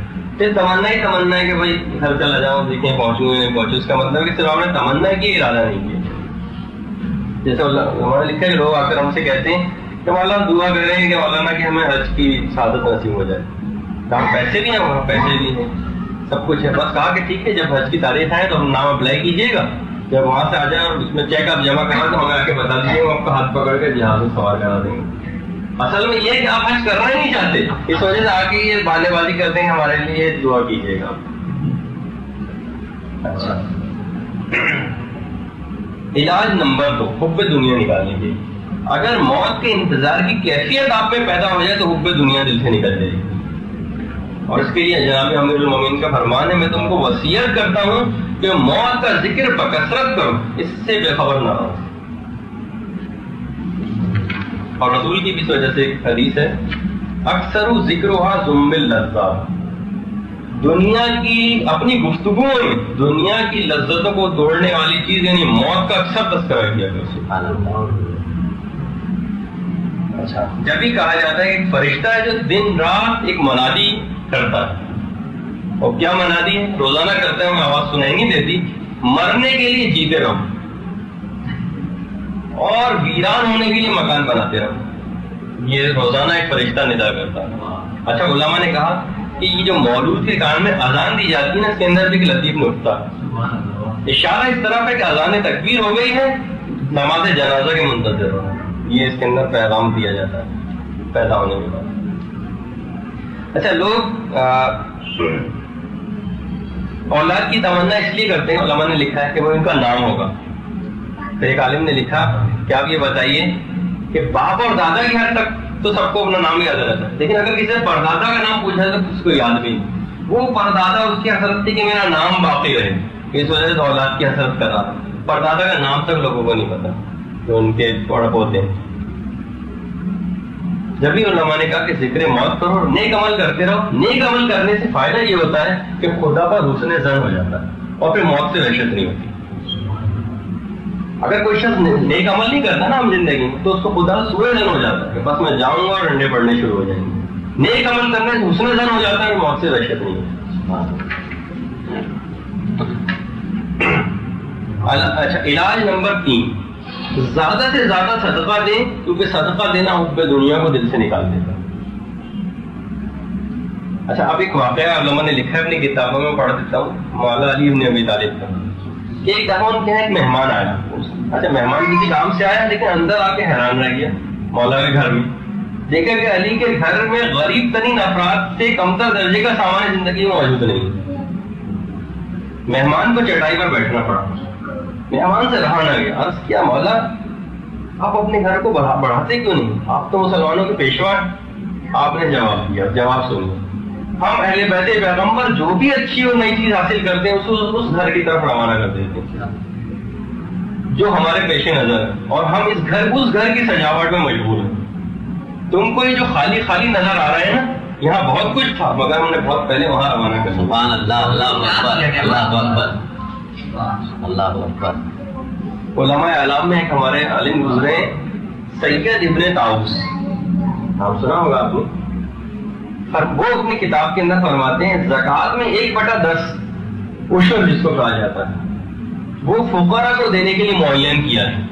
ہم اللہ کی ان سب نعمتوں کے باوجود اس کو الٹ کرتے ہیں, عشر 1/10 خود رکھ لیتے ہیں اور باقی 1/9 فقیروں میں تقسیم کر دیتے ہیں, جبکہ 1/10 جو ہے وہ فقراء کو دینے کے لیے وہ ہم خود رکھ لیتے ہیں, 1/90 فقیروں کو دیتے ہیں. اوپر دنیا نکالنے کے یہ نہیں, مقصد یہ ہے اصل میں تمام واجبات کا بھی ایک حکمت یہ بھی ہے, صدقہ, خیرات, فطرہ, خمس, زکوٰۃ, یہ مال جب نکلے گا اوپر دنیا خود بخود کم ہوتی جائے گی. حکمت یہ بھی ہے اس کے اندر. اور وہ پھر علماء اخلاق میں سر فہرست عربی شیرازی ان کے جملے ہیں, دنیاوی وسائل رکھنے کے باوجود بھی دل اس سے نہ لگائیں. فرماتے ہیں گھر میں سوئمنگ پول موجود ہو لیکن حوض کوثر سے بھی دل اچاٹنا ہو. ٹھیک ہے کہ گھر کے اندر آپ کے لان ہو لیکن باغ رضوان بھی آپ کے پیش نظر رہنا چاہیے. سرسبز و شاداب جگہ پر بیٹھنے کے بعد بھی علی کی قربت کو نہ بھول بیٹھیے, یہ جملہ ہے. تو بہرحال سب تمام وسائل زندگی رکھیں, دل نہ لگائیں. باغ میں بیٹھیں تو باغ رضوان یاد رہنا چاہیے, سوئمنگ پول سامنے تو حوض کوثر کی یاد آنی چاہیے, سرسبز و شاداب جگہ تو علی کی قربت کو نہیں بھولنا چاہیے. علاج نمبر 4, ایثار و صفت پیدا کرنے سے بھی حب دنیا دل سے نکل جاتی ہے. مولا کائنات اپنے غلام قمبر کے ساتھ ایک دن بازار گئے اور 2 قمیضیں خریدی. ایک قمیض ذرا بہتر تھی، وہ قمبر کو دے دی. اب علماء نے لکھا ہے اس واقعے کو بیان کرنے کے بعد انسان کو ایسا ہی ہونا چاہیے، دوسروں کو راحت پہنچائے چاہے خود اسے کیوں نہ زحمت اٹھانی پڑے. اس کو دوسروں کے روزگار کو فراہم کرنے والا ہونا چاہیے، ان کے روزگار پہ لات مارنے والا نہیں. دوسروں کو عزت کرنے والا ہونا چاہیے، اپنی جھوٹی عزت کی خاطر دوسروں کو بے عزت کرنے والا نہیں. ایثار و سخاوت کا دلدادہ ہونا چاہیے، جانوروں کی طرح فقط اپنی فکر میں لگے رہنے والا نہیں.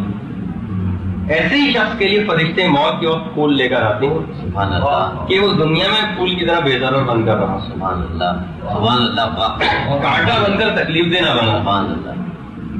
اصلاً آدمی جیسا بولتا ہے ویسے ہی کاٹتا ہے. کانٹے بولنے والا کانٹے ہی پاتا ہے اور پھول اگانے والا پھول ہی حاصل کرتا ہے. جو اس دنیا میں اگر کوئی شخص کشادہ دل ہے، قبر میں اسے تنگی کا احساس نہیں ہوگا. جو شخص دنیا میں تنگ دل ہے، دوسروں کو کچھ دیتے اس کی جان نکلتی ہے، قبر اس کی بھی ویسے ہی تنگ ہوگی. جب امام حسن جناب رسول خدا کا ایک ارشاد نقل فرماتے ہیں، میری امت کے بہت سے لوگ نماز اور روزے کی کثرت کی وجہ سے نہیں بلکہ ان کے دلوں کی سلامتی، سخاوت اور مسلمانوں کے ساتھ ہمدردی اور غمخواری ان کو جنت میں لے کر جائے. علاج نمبر 5، ہر وقت آخرت کو یاد رکھیں. اچھا، علماء نے اس کا ایک طریقہ یہ بتایا ہے کہ روزانہ کچھ وقت شہید مطہری نے تو وہ وقت جو 1 گھنٹہ بتایا، تنہائی میں 1 گھنٹہ تفکر کے لیے نکالیں. بس غور کریں اپنی حالت ذات پر.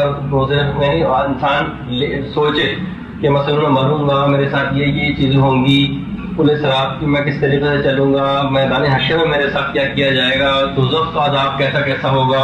1 گھنٹہ شہید مرتضی مطہری نے لکھا ہے. لیکن بہرحال میں اپنی طرف سے ترمیم کروں کہ کم سے کم 5 منٹ بالکل تنہائی، جس میں آپ کی کوئی مصروفیت نہ ہو، نکالنا پڑے گا، جس میں کوئی انٹرپشن نہ ہو، آمد و رفت لوگوں کی نہ ہو.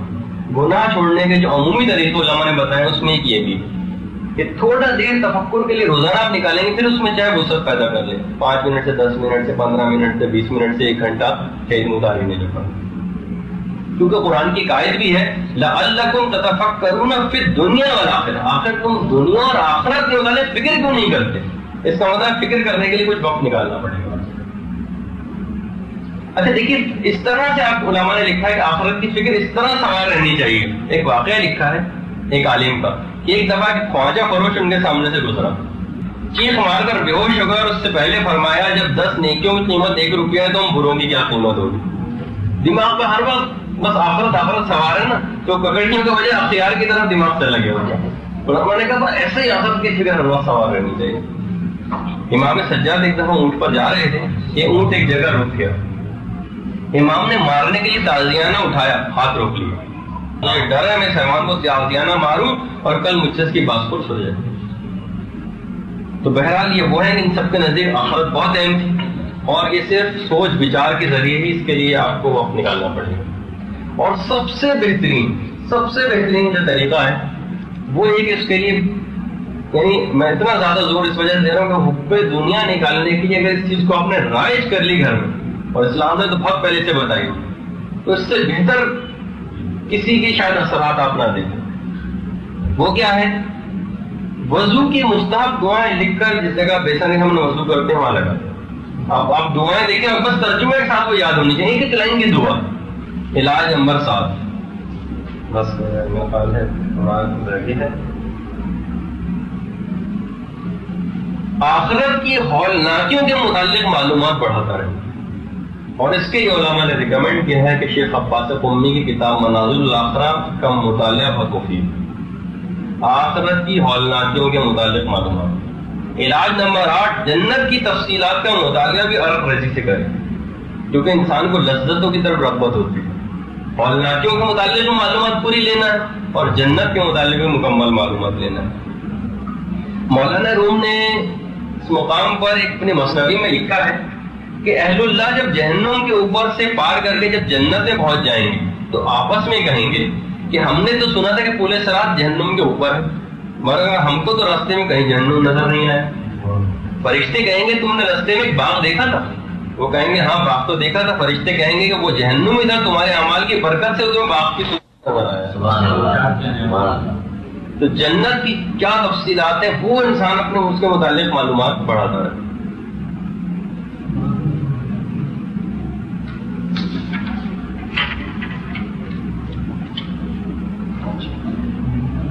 وہی بات علاج نمبر 10، علماء کہتے ہیں دنیا کی طرف نامکمل اور سرسری توجہ نہ دیں، کامل توجہ دیں، تو آپ جب واضح ہو جائیں گے خود بخود حب دنیا سے دل و چاٹ ہو جائے گا۔ کہا کہ اصل میں آپ نے، ایک عالم نے تو اپنی کتاب میں لکھا ہے، آپ برقعے کے اوپر سے دیکھ کر دنیا پر عاشق ہو گئے، برقع اٹھا کے نہیں دیکھا۔ کبھی کہا نا میں نے علماء عرفان نے اس کو خواب میں دیکھا دنیا کو، بوڑھے کی ساتھ بوڑھیا کی صورت میں نظر آئی، تو آپ اوپر سے سرسری سے آپ نے دیکھا، اور جو علماء عرفان انہوں نے حقیقتاً دیکھ لیا، اس وجہ سے وہ مذمت کریں آپ کی سمجھ میں نہیں آ رہا۔ اچھا کہا کہ یہ لوگ کہتے ہیں اس طرح ہم ترقی رک جائے گی، تو علماء نے کہا دیکھیے ایک ترقی ہوتی ہے، ترقی ورم ہوتی ہے، ورم کے اندر بھی ترقی ہو رہی ہے نا، تو لگ ایسا رہا ہے کہ یہ ترقی ہو رہی ہے جبکہ نقصان ہو رہا ہے، اس کو ترقی ورم کہتے ہیں۔ اچھا فنائے لوگ کہتے ہیں بھائی ہاں آپ زیادہ بات نہ کریں، ہمیں پتہ ہے کہ دنیا فانی ہے، ہم کو ایک دن مر جانا۔ علماء نے کہا کہ دیکھیے اگر کوئی شخص یہ کہتا ہے، اگر کوئی بیٹا اپنے باپ سے بد کلامی کرے تو لوگ سمجھاتے ہیں بیٹے کو، دیکھ یہ تیرا باپ ہے، باپ بھائی اس کو تو پتا، آپ سے زیادہ پتا ہے کہ اس کا باپ ہے۔ لوگ کہتے ہیں نہیں، اگر اس کے علم میں تھا کہ اس کا باپ ہے، اس کے تقاضے کے مطابق اس نے عمل نہیں کیا تو ہم اس کے علم کو لازم سمجھتے ہیں۔ تو کہا اسی طرح اگر فنائے دنیا کا یقین اور رہنے کے لیے ہمیشہ جیسا کام کیا جا رہا ہے یہاں پہ، تو اس کا مطلب ہے آپ کا علم ہی کا لازم، آپ کا کہنا بیکار ہے کہ ہاں ہمیں پتا ہے کہ دنیا فانی ایک دن مر جانا ہے، ورنہ آپ اس کے ہمیشہ رہنے جیسے اقدامات نہ کرتے ہیں یہاں پر۔ اور انہوں نے کہا کہ بہرحال یہ جو تھوڑی بہت غفلت فی الآخرت ہے نا، یہ خدا کی طرف سے، کیونکہ اگر ہر شخص کے سامنے ہر وقت موت سامنے کھڑی رہے تو دنیا کبھی کوئی کام نہیں کر سکتا اچھی طرح سے۔ اس کا مطلب اتنی غفلت تو خود خدا نے رکھی ہے کہ دنیا کے معاملات چلتے رہے ہیں، لیکن اگر یہ بہت کم ہو جائے اور دنیا ہی دنیا چھا جائے تو سارے کام بگڑتے چلے جائیں گے۔ اچھا علاج نمبر 11، علماء نے کہا ٹھیک ہے جب آپ نے سوچ ہی لیا کہ دنیا کی ہر چیز حاصل کرنی، ہر چیز حاصل کریں، بس ایک چیز کا اضافہ اور کر لیں، اور بد خدا بندی یہ بھی حاصل کرنا بھائی، جب اتنے سارے ٹارگیٹ ہیں نا اگر ہم نے ایک کا اضافہ اور کر لیجیے۔ اچھا گناہوں سے حتی الامکان بچنا، اس کے اندر یہ سب سے پہلی چیز ہے۔ اس کا طریقہ یہ ہے کہ آپ واجبات اپنے سارے ادا کر لیجیے، گناہوں سے اپنے آپ واجبات جیسے مثلا اگر آپ کے قضا نمازیں آپ پر واجب ہیں تو اپنی قضا نمازوں کو اتارنا شروع کریں۔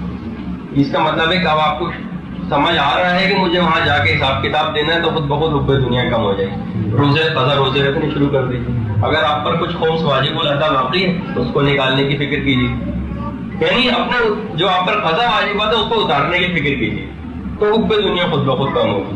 کیونکہ جب قرآن کی آیت نازل ہوئی تھی نا، اتقوا اللہ حق تقاتہ، ایسا تقوی اختیار کرو جیسے حق تقوی اختیار کرنے کا، تو صحابہ کرام گھبرا گئے، خدا کا جیسا حق سمجھتا ہے کیسا ہر تقوی اختیار کر سکے۔ تو پھر اس کی دوسری آیت وضاحت میں نازل ہوئی، فاتقوا اللہ ما استطعتم، جتنی استطاعت ہے اتنا ہی تقوی اختیار کر لو، بس تمہارے لیے کافی ہے۔ جبکہ حضرت موسیٰ کو علماء نے ایک جملہ لکھا ہے بہرحال یہاں پر، ایک محاورہ ہے، ترک کلی سے کوشش بےہودہ ہی اچھی ہوتی ہے۔ کچھ تو کریں نا، تھوڑا بہت ہی کوشش کریں، چاہے وہ بےہودہ کوشش ہی صحیح، کہ گناہوں سے کچھ تو اپنے آپ کو بچائیں۔ معاذ اللہ کبھی گناہ ہو بھی جائے تو یہ نہ سمجھیں گے بس اب تو مردود ہو گئے، پھر بھی اللہ ہی کو لپٹتے ہیں اور یہ سمجھ کر یہ سمجھتے ہیں گناہوں کا علاج وہی کر سکتا ہے۔ حضرت موسیٰ کو وہی آئی کہ موسیٰ میرا محبوب بندہ ہوا ہے جو مجھ سے ایسا تعلق رکھے جیسا بچہ اپنی ماں سے رکھتا ہے۔ پوچھا الہی تعلق کیسا ہوتا ہے؟ فرمایا ماں بچے کو مارتی اور بچہ اسی کو لپٹتا ہے، اس طرح سے تعلق ہوتا ہے۔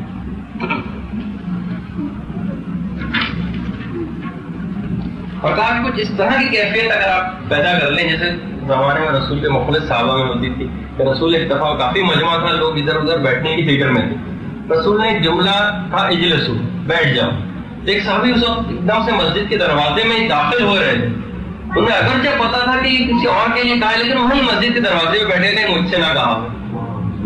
ایسی کیفیت اگر پیدا ہو جائے تو بس یہ ہے جو اس کو کہا جاتا ہے کہ مومن. ایک گمان بھی ہے کہ اگرچہ کہ رسول گمان تو یہی ہے کہ رسول نے ان لوگوں سے کہا تھا لیکن وہ کہا کہ نہیں بھائی میں بھی سکون میں نہ ہوں، فوراً بیٹھے. علماء نے یہی کہا ہے کہ اصل مسئلہ یہ ہے کہ وہ ذوق شوق اور محبت ختم ہو گئی، طلب صادق ہم میں پائی نہیں جاتی، ورنہ حکم عدولیہ امام رسول کی وہ حیثیت نہ ہوتی جو آج ہو رہی ہے. علاج نمبر 12، زندگی کا جو بھی آپ معمولی سے معمولی کام بھی کریں، یاد الہی اور ذکر الہی سے غافل نہ. ہر کام سے پہلے علماء نے لکھا ہے بسم اللہ. جیسے سید ابن طاؤس جن کا بھی میں نے واقعہ نقل کیا، ان کے متعلق ہے کہ جب بھی ایک سے زائد مثلا کھانے 2-4 سامنے رکھے ہوئے، ہم تو یہ کرتے ہیں نا کہ ایک دفعہ بس شروع میں بسم اللہ کہہ لیتے ہیں. ہر کھانا جو بھی دوسرا ہوتا تھا اس سے پہلے بسم اللہ کہتے تھے، دودھ پیتے تھے اس سے پہلے بسم اللہ. حتیٰ کہ کوئی ایسا جانور کا دودھ دھو کے لیا تھا، پوچھتے تھے اس سے پہلے بسم اللہ پڑھی تھی یا نہیں پڑھی تھی، وہ کہتا نہیں پڑھی تھی تو دودھ کو واپس کر دیتے تھے. ایسی روٹی نہیں کھاتے تھے جس سے پہلے بسم اللہ نہ پڑھی گئی. تو جب ایسی اگر آپ یہ صورتحال اپنے اندر ہر وقت ذکر خدا کی پیدا کر لیں گے، خود بخود جب حب اللہ پیدا ہو جائے گی، میں نے وہی کہا نا نور آفتاب الہی پیدا ہو جائے گا تو تارے سمان پڑ جائیں گے، تو بس ذکر الہی کی کثرت ہو جائے. علاج نمبر 13، اہل ذوق اور آخرت کا شوق رکھنے والوں سے نشست و برخاست رکھنی پڑے گی تاکہ آپ بھی اہل ذوق و شوق میں سے ہو جائیں. دنیا دار اور ہر وقت دنیا کی فکر میں منہمک افراد سے میل جول کم کرنا پڑے گا. علاج نمبر 14، قبرستان جا کر قبروں کی زیارت اکثر کریں کہ اس سے بڑھ کر واضح و نصیحت کی کوئی اور جگہ نہیں. علاج نمبر 15، تلاوت قرآن مائع ترجمہ روز کا معمول رکھیں کہ بے رغبتی دنیا اور شوق آخرت پیدا کرنے کے کلام الہی سے بڑھ کر بے شک. اور میں شہید دستہ رحمانی شیرازی کے جملے کوٹ کروں، بے ذوق و شوق مومن کی کوئی قدر و منزلت نہیں. اگر شوق میں شدت ہو تو دوسرے جب خواب خرگوش کے مزے لے رہے ہوں گے تو یہ سیر خیزی اور الاف کا ورد کر رہا ہوگا. قرآن کی آیت ہے والمستغفرین بالاسحار، جو سحر کے وقت استغفار کرتے ہیں، جبکہ مردوں کی طرح دیر تک سوئے رہنے اور نماز صبح قضا کرنے والوں کو اس ثواب کے حصول کی پرواہ تک نہیں ہوگی. شوق، ثواب کا شوق عبادت کی زحمت کو بھی کم کر دیتا ہے. علماء نے کہا چلے آپ سب دنیا کے کام کرتے رہیں، کچھ بھی آپ نہیں کر سک رہے نا اگر دنیا کم کرنے کی، تو ایک چیز پیدا کر لیں. میں جملہ پڑھتا ہوں جو کہ حدیث کا ہے، بس کوشش کریں کہ ہر وقت آپ کو یہ جملہ دماغ میں آ جائے. کأنہ لا یعرفون، رسول کی ازواج فرماتی تھی کہ رسول خدا ہمارے ساتھ بیٹھے ہوتے تھے، ہمارے ساتھ گفتگو کر رہے ہوتے تھے، کام کر رہے ہوتے تھے، لیکن جیسی اذان کی آواز آتی تھی قام کأنہ لا یعرفون، ایسے کھڑے ہو جاتے تھے جیسے ہمیں پہچانتے ہی نہ. علماء نے کہا بس یہ کیفیت پیدا کر لیں، جیسے ہی کسی واجب کا یا خدا کی طرف سے کسی کام کا حکم ہو جائے فوراً اس کام کو کر لیں. نماز کا حکم وقت آ جائے فوراً نماز کے لیے آمادہ ہو، سارے کام چھوڑ دیں. رمضان کے روزے آ جائیں دیگر امور کو ترک کر دیں. اگر اور خمس کی ادائیگی کا موقع آ گیا فوراً خمس کو نکال دیں. انفاق کا کہیں آپ نے اعلان سنا کہ اس وقت ضرورت ہے کسی جگہ، کچھ بھی اپنی حیثیت کے مطابق فوراً دے دیں. اس وقت نہ ہو ایسا نہ ہو کہ جس طرح میں لکھا کرتے کہ واجبات کے اندر تو نہیں آتا، لیکن کہا کہ فوراً انسان دیکھتا ہے کھلے پیسے ہیں یا نہیں انفاق کے وقت، کھلے نہیں ہوتے سوچتا بعد میں دے دوں گا، چھوڑو ابھی نہیں دیتا. کہا کہ یہ موقع تھا انفاق کا، یہ کیسے آپ نے کیا پتا آپ آگے کے لیے آپ کے پاس زندگی رہے نہ رہے، توفیق ملے نہ ملے، اس چکر میں کیوں پڑے آپ. اس کا مطلب ہے کہ وہی ہے نا کہ جو چیز آپ کو عزیز طرح اسے راہ خدا میں نہیں دیتے. 100 کا نوٹ عزیز طرح کھلے 54 58 1 روپیہ عزیز نہیں تھا تو وہ دے دیتے تھے. تو کہا بس یہ والی کیفیت پیدا ہو جائے قاما کانہ لا یعرفون، اس طرح سے بس کھڑے جائیں، بس آپ کسی کو نہیں پہچانتے. ٹھیک ہے دنیا میں منہمک رہیے، کم سے کم یہ تو ضرور کر لیں. یہ خصوصی جملہ. اچھا 17واں علاج، چلے میں اس کو پڑھ دیتا ہوں. آخری دفعہ جو علماء نے لکھا ہے، جائز طریقے سے مال پاک کتنا ہی حاصل کریں، حب دنیا کو کم کرنے کے لیے کم سے کم 6 جگہوں میں مال خرچ کریں تو حب دنیا ختم ہو جائے. مال جتنا حاصل کرتے جائیں. نمبر 1، اول تو مال کو اپنے اوپر خرچ کیا جائے. چاہے بطور عبادت ہو مثلا حج عمرے کے لیے، یا برائے عبادت ہو مثلا ضروریات زندگی کے لیے. کیونکہ اگر ضروریات زندگی نہیں حاصل کی اس نے ہر وقت دل اسی میں لگا رہے گا اور خدا کی طرف متوجہ نہیں ہو سکے گا. تو ایک تو ٹھیک ہے اپنے اوپر خرچ کرے. نمبر 2، اس مال سے صدقہ لے، اس کا ثواب بہت زیادہ ہے. نمبر 2، اس مال کو اگر آپ صدقے میں خرچ کرتے ہیں اپنے، یا جتنا بھی حاصل کریں حب دنیا کا ہو. نمبر 3، تیسری چیز مروت میں خرچ کرے. انسان اپنے دوستوں عزیزوں کو کھلائے، خواہ وہ غنی اور دولت مند کیوں نہ ہو، کیونکہ نیکی بہرحال نیکی ہے، خواہ وہ دولت مند سے کیوں نہ کیجیے گا. ان کو ہدیے دینا، ان کو تحفے تحائف دینا، غم گساری اور ہمدردی کرنا بھی، یہ اس سے صفت سخاوت پیدا ہوتی ہے. نمبر 4، جہاں مال کو خرچ کرنا ہے وہ ہے تحفظ ناموس کے لیے. کیونکہ یہ مال ہی ہے، علماء نے لکھا ہے جملے سنیے ان کے، یہ مال و دولت یہ جو آدمی کو دنیا کی نظروں میں باعزت اور محترم بناتا ہے. یعنی یہ مالدار لوگ وہ ہیں کہ دنیا ان کی محتاج ہوتی ہے، وہ خود دنیا سے بے نیاز ہوتے ہیں. اس دولت کی وجہ سے ان کے پاس دوستوں اور بھائیوں کی کمی نہیں ہوتی. اس سے آدمی لوگوں میں محبوب و مقبول ہوتا ہے، کسی کی ہمت نہیں ہوتی اسے حفاظت سے دیکھ سکے. اور بعض دفعہ بہت سے شریر لوگوں کو دینے سے ان کی زبان درازی، چغل خوری، فحش گوئی، غیبت کی راہ بند ہو جاتی ہے. بس ان کو کچھ دے کر ان کا منہ بند کرنا پڑتا ہے. اس کے لیے حضور کا ارشاد بھی ہے، جو مال زبان درازوں اور چغل خوروں سے اپنی عزت بچانے کے لیے انہیں دیا جائے وہ بھی صدقہ ہوتا ہے. 5واں موقع ہے کہ حق خدمت ادا کیا جائے، یعنی ان لوگوں کو دیا جائے جو خدمت کرتے ہیں، مثلا خادم، ملازم وغیرہ. کیونکہ ظاہر ہے کہ بازار جانا، کپڑے دھونا، سودا سلف لانا اگر کسی کے پاس مالدار کے پاس یہ موجود ہیں تو ان کے اوپر مال، کیونکہ اس نے ان کو اور دیگر زحمتوں سے بچا لیا اس کے ملازم نے. اچھا اب دیکھیے، کیونکہ عبادتیں کرنا اگر سارا وقت انہی کاموں کی نظر ہو جائے، مثلا آپ نے نہیں رکھے، تو ان عبادات کو ادا کرنے کے لیے وقت کہاں سے آئے گا؟ خصوصاً جبکہ عمر کم ہے، موت قریب سے قریب آ رہی ہے، سفر آخرت کی منزل بہت طویل اور لمبی ہے، اس کے لیے زیادہ راہ بہت زیادہ درکار ہے. ایک ایک سانس قیمتی ہے، لہٰذا جس مشغولیت سے بھی گریز ممکن ہو اس سے گریزہ رہنا چاہیے، تاکہ زیادہ سے زیادہ وقت عبادت کے لیے میسر آ سکے، اور بغیر پیسوں کے ہو نہیں سکتا. یعنی اگر مال ہوگا تو کچھ نوکر کو دے کر کچھ دوسرے کاموں سے کروائے جا سکتے ہیں، خود ان سے آپ بچ سکتے ہیں.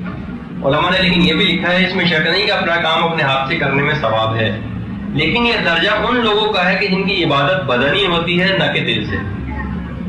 لیکن جس شخص کا معاملہ دل سے ہو، تن سے نہ ہو، اسے کار آخرت کا علم بھی حاصل ہو اور وہ ذکر الہی اور تفکر کی اہمیت سے آگاہ ہو، اس کے کچھ کام تو لامحالہ دوسروں کو لینے پڑیں گے تاکہ اسے فراغت میسر ہے جو ان دنیاوی کاموں سے زیادہ اہم اور عزیز تر ہے جو جسمانی طور پہ ادا کرتے ہیں. 6واں موقع یہ کہ کسی خاص شخص کو خیرات تو نہیں دے بلکہ عام خیراتی کام کرے، مثلا مسجد، مدرسہ، یتیم خانہ، اسپتال یا غریبوں کے لیے وقف کرے، یا ثواب جاریہ کوئی کام کرے اور لوگ اس سے فوائد حاصل کریں. اگر حب دنیا ایسی ہے کہ مال زیادہ سے زیادہ حاصل کرنے کی دھن سے نجات نہیں پا سکتا تو ٹھیک ہے، کم سے کم حب دنیا کو ان 6 موقعوں پر خرچ کر کے کم سے کم ضرور کیا جا سکتا ہے. اچھا بس اس کو کہا کہ اصل میں کچھ لوگ جو بہت زیادہ حب دنیا کی مذمت کرتے ہیں تو وہ کچھ اس طرح کا کام کر جاتے ہیں کہ جیسے کہ کچھ مولوی صاحبان نے ایک بادشاہ کو مشورہ دیا تھا کہ تم نے خام کا اتنی زیادہ لاکھوں کی فوج پال رکھی، تم ایسا کرو کہ اس سے دفاعی کام کرو اور یہ جو فوج ہے اس کو سب کو حفاظت کرو. کوئی دشمن نے اگر حملہ بھی کیا تو ہم واضح و نصیحت سے اس کو سمجھا لیں گے. بادشاہ نے حفاظت کر دیا ان کے کہنے پہ. تھوڑے دن بعد دشمن آ گیا تو بادشاہ نے کہا یار ٹھیک ہے ان کو واضح و نصیحت سے قائل کرو. وہ گئے اس کو سمجھانے کے لیے بڑی حدیثیں اور آیتیں سنائیں، لیکن دشمن ایک نہ مانو اور حملہ کرنے کی ٹھانی لی. واپس منہ لٹکا کر بادشاہ کے پاس اور کہا کہ بادشاہ سلامت، بہت بدماش ہیں لوگ، مانتے ہی نہیں، بس آپ کا ملک گیا اور ان کا ایمان گیا. تو وہ والی کیفیت نہ پیدا ہونے چاہیے کہ اکثر لوگ جیسے حب دنیا اتنی مذمت کر دی کہ لوگوں نے مثلا کسی نے بھی نوکری چھوڑ دی، کسی نے کچھ کر دیا اور نتیجہ یہ ہوا کہ اس کا دین سے بھی ہاتھ دھو بیٹھا ہوا. تو بہرحال تو رسول نے، علماء نے لکھا ہے کہ حضور نے ایسا توکل نہیں سکھایا بلکہ یہ کہ دنیا کے دل میں قدر نہ ہو یہ سکھایا. یہ کہا کہ اس سے دل کو خالی رکھو، ہاتھ کو خالی رکھو، یہ نہیں کہا دل کو خالی رکھو. اس سے کہا جاتا ہے کہ عالم کے پاس ایک دفعہ ایک بہت ہی چین سے بنا ہوا ایک آئینہ، اس زمانے میں بڑی اہمیت، بہت قیمتی ہوتا تھا. وہ ان کے پاس آیا انہوں نے اپنے ملازم کو دیے تھے جا کر رکھ لو. وہ رکھنے ہی جا رہا تھا کہ اس کے ہاتھ سے گرا اور ٹوٹ گیا. اس نے آ کر ان سے کہا اور فارسی کا ایک بڑا جملہ بنا ہو از قضا آئینہ چینی شکست. قضا الہی آئی اور آئینہ چینی ٹوٹ گیا. انہوں نے فوراً جملہ اگلا کہا خوب شد اسباب خودبینی شکست. بہت اچھا ہوا خودبینی کے تمام اسباب بھی ساتھ ہی ٹوٹ گئے. یعنی آدمی دنیا میں دل لگا اتنی قیمتی چیز ٹوٹ گئی, اس کا دل بے قرار اور ادھر ادھر ہونے لگے. اچھا ہوا ٹوٹ گیا, بہت زیادہ دل اس کے اندر ورنہ مبتلا ہو جاتا. کہا جاتا ہے کہ جب اس زہد کی جو تعریف ہے نا, اس کو مولا کائنات اس کی تعریف ایک ہی ہے لِكَيْ لَا تَعْصُوا عَلَىٰ مَا فَاتَكُمْ وَلَا تَفْرَحُوا بِمَا آتَاكُمْ. یہ ذرا بلند منزل ہے. جو چیز انسان کے ہاتھ سے چلی جائے اس کی پرواہ نہ کرو, اور جو چیز ملے اس پر ضرورت سے زیادہ خوش نہ ہو. صحیح بات. امام حسین کا جب یہ لقب الزاہد تھی. سبحان سبحان.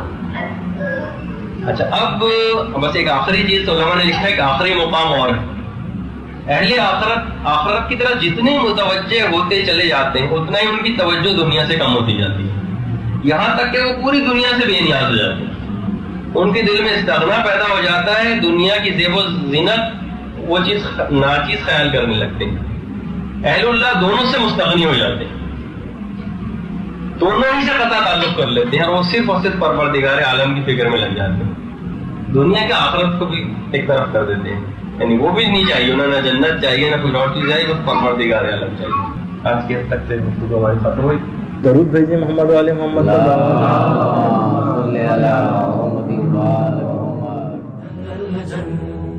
اللجن اللجن يا مولا اللجن اللجن اللجن اللجن اللجن اللجن اللجن يا صاحب السماء اللجن اللجن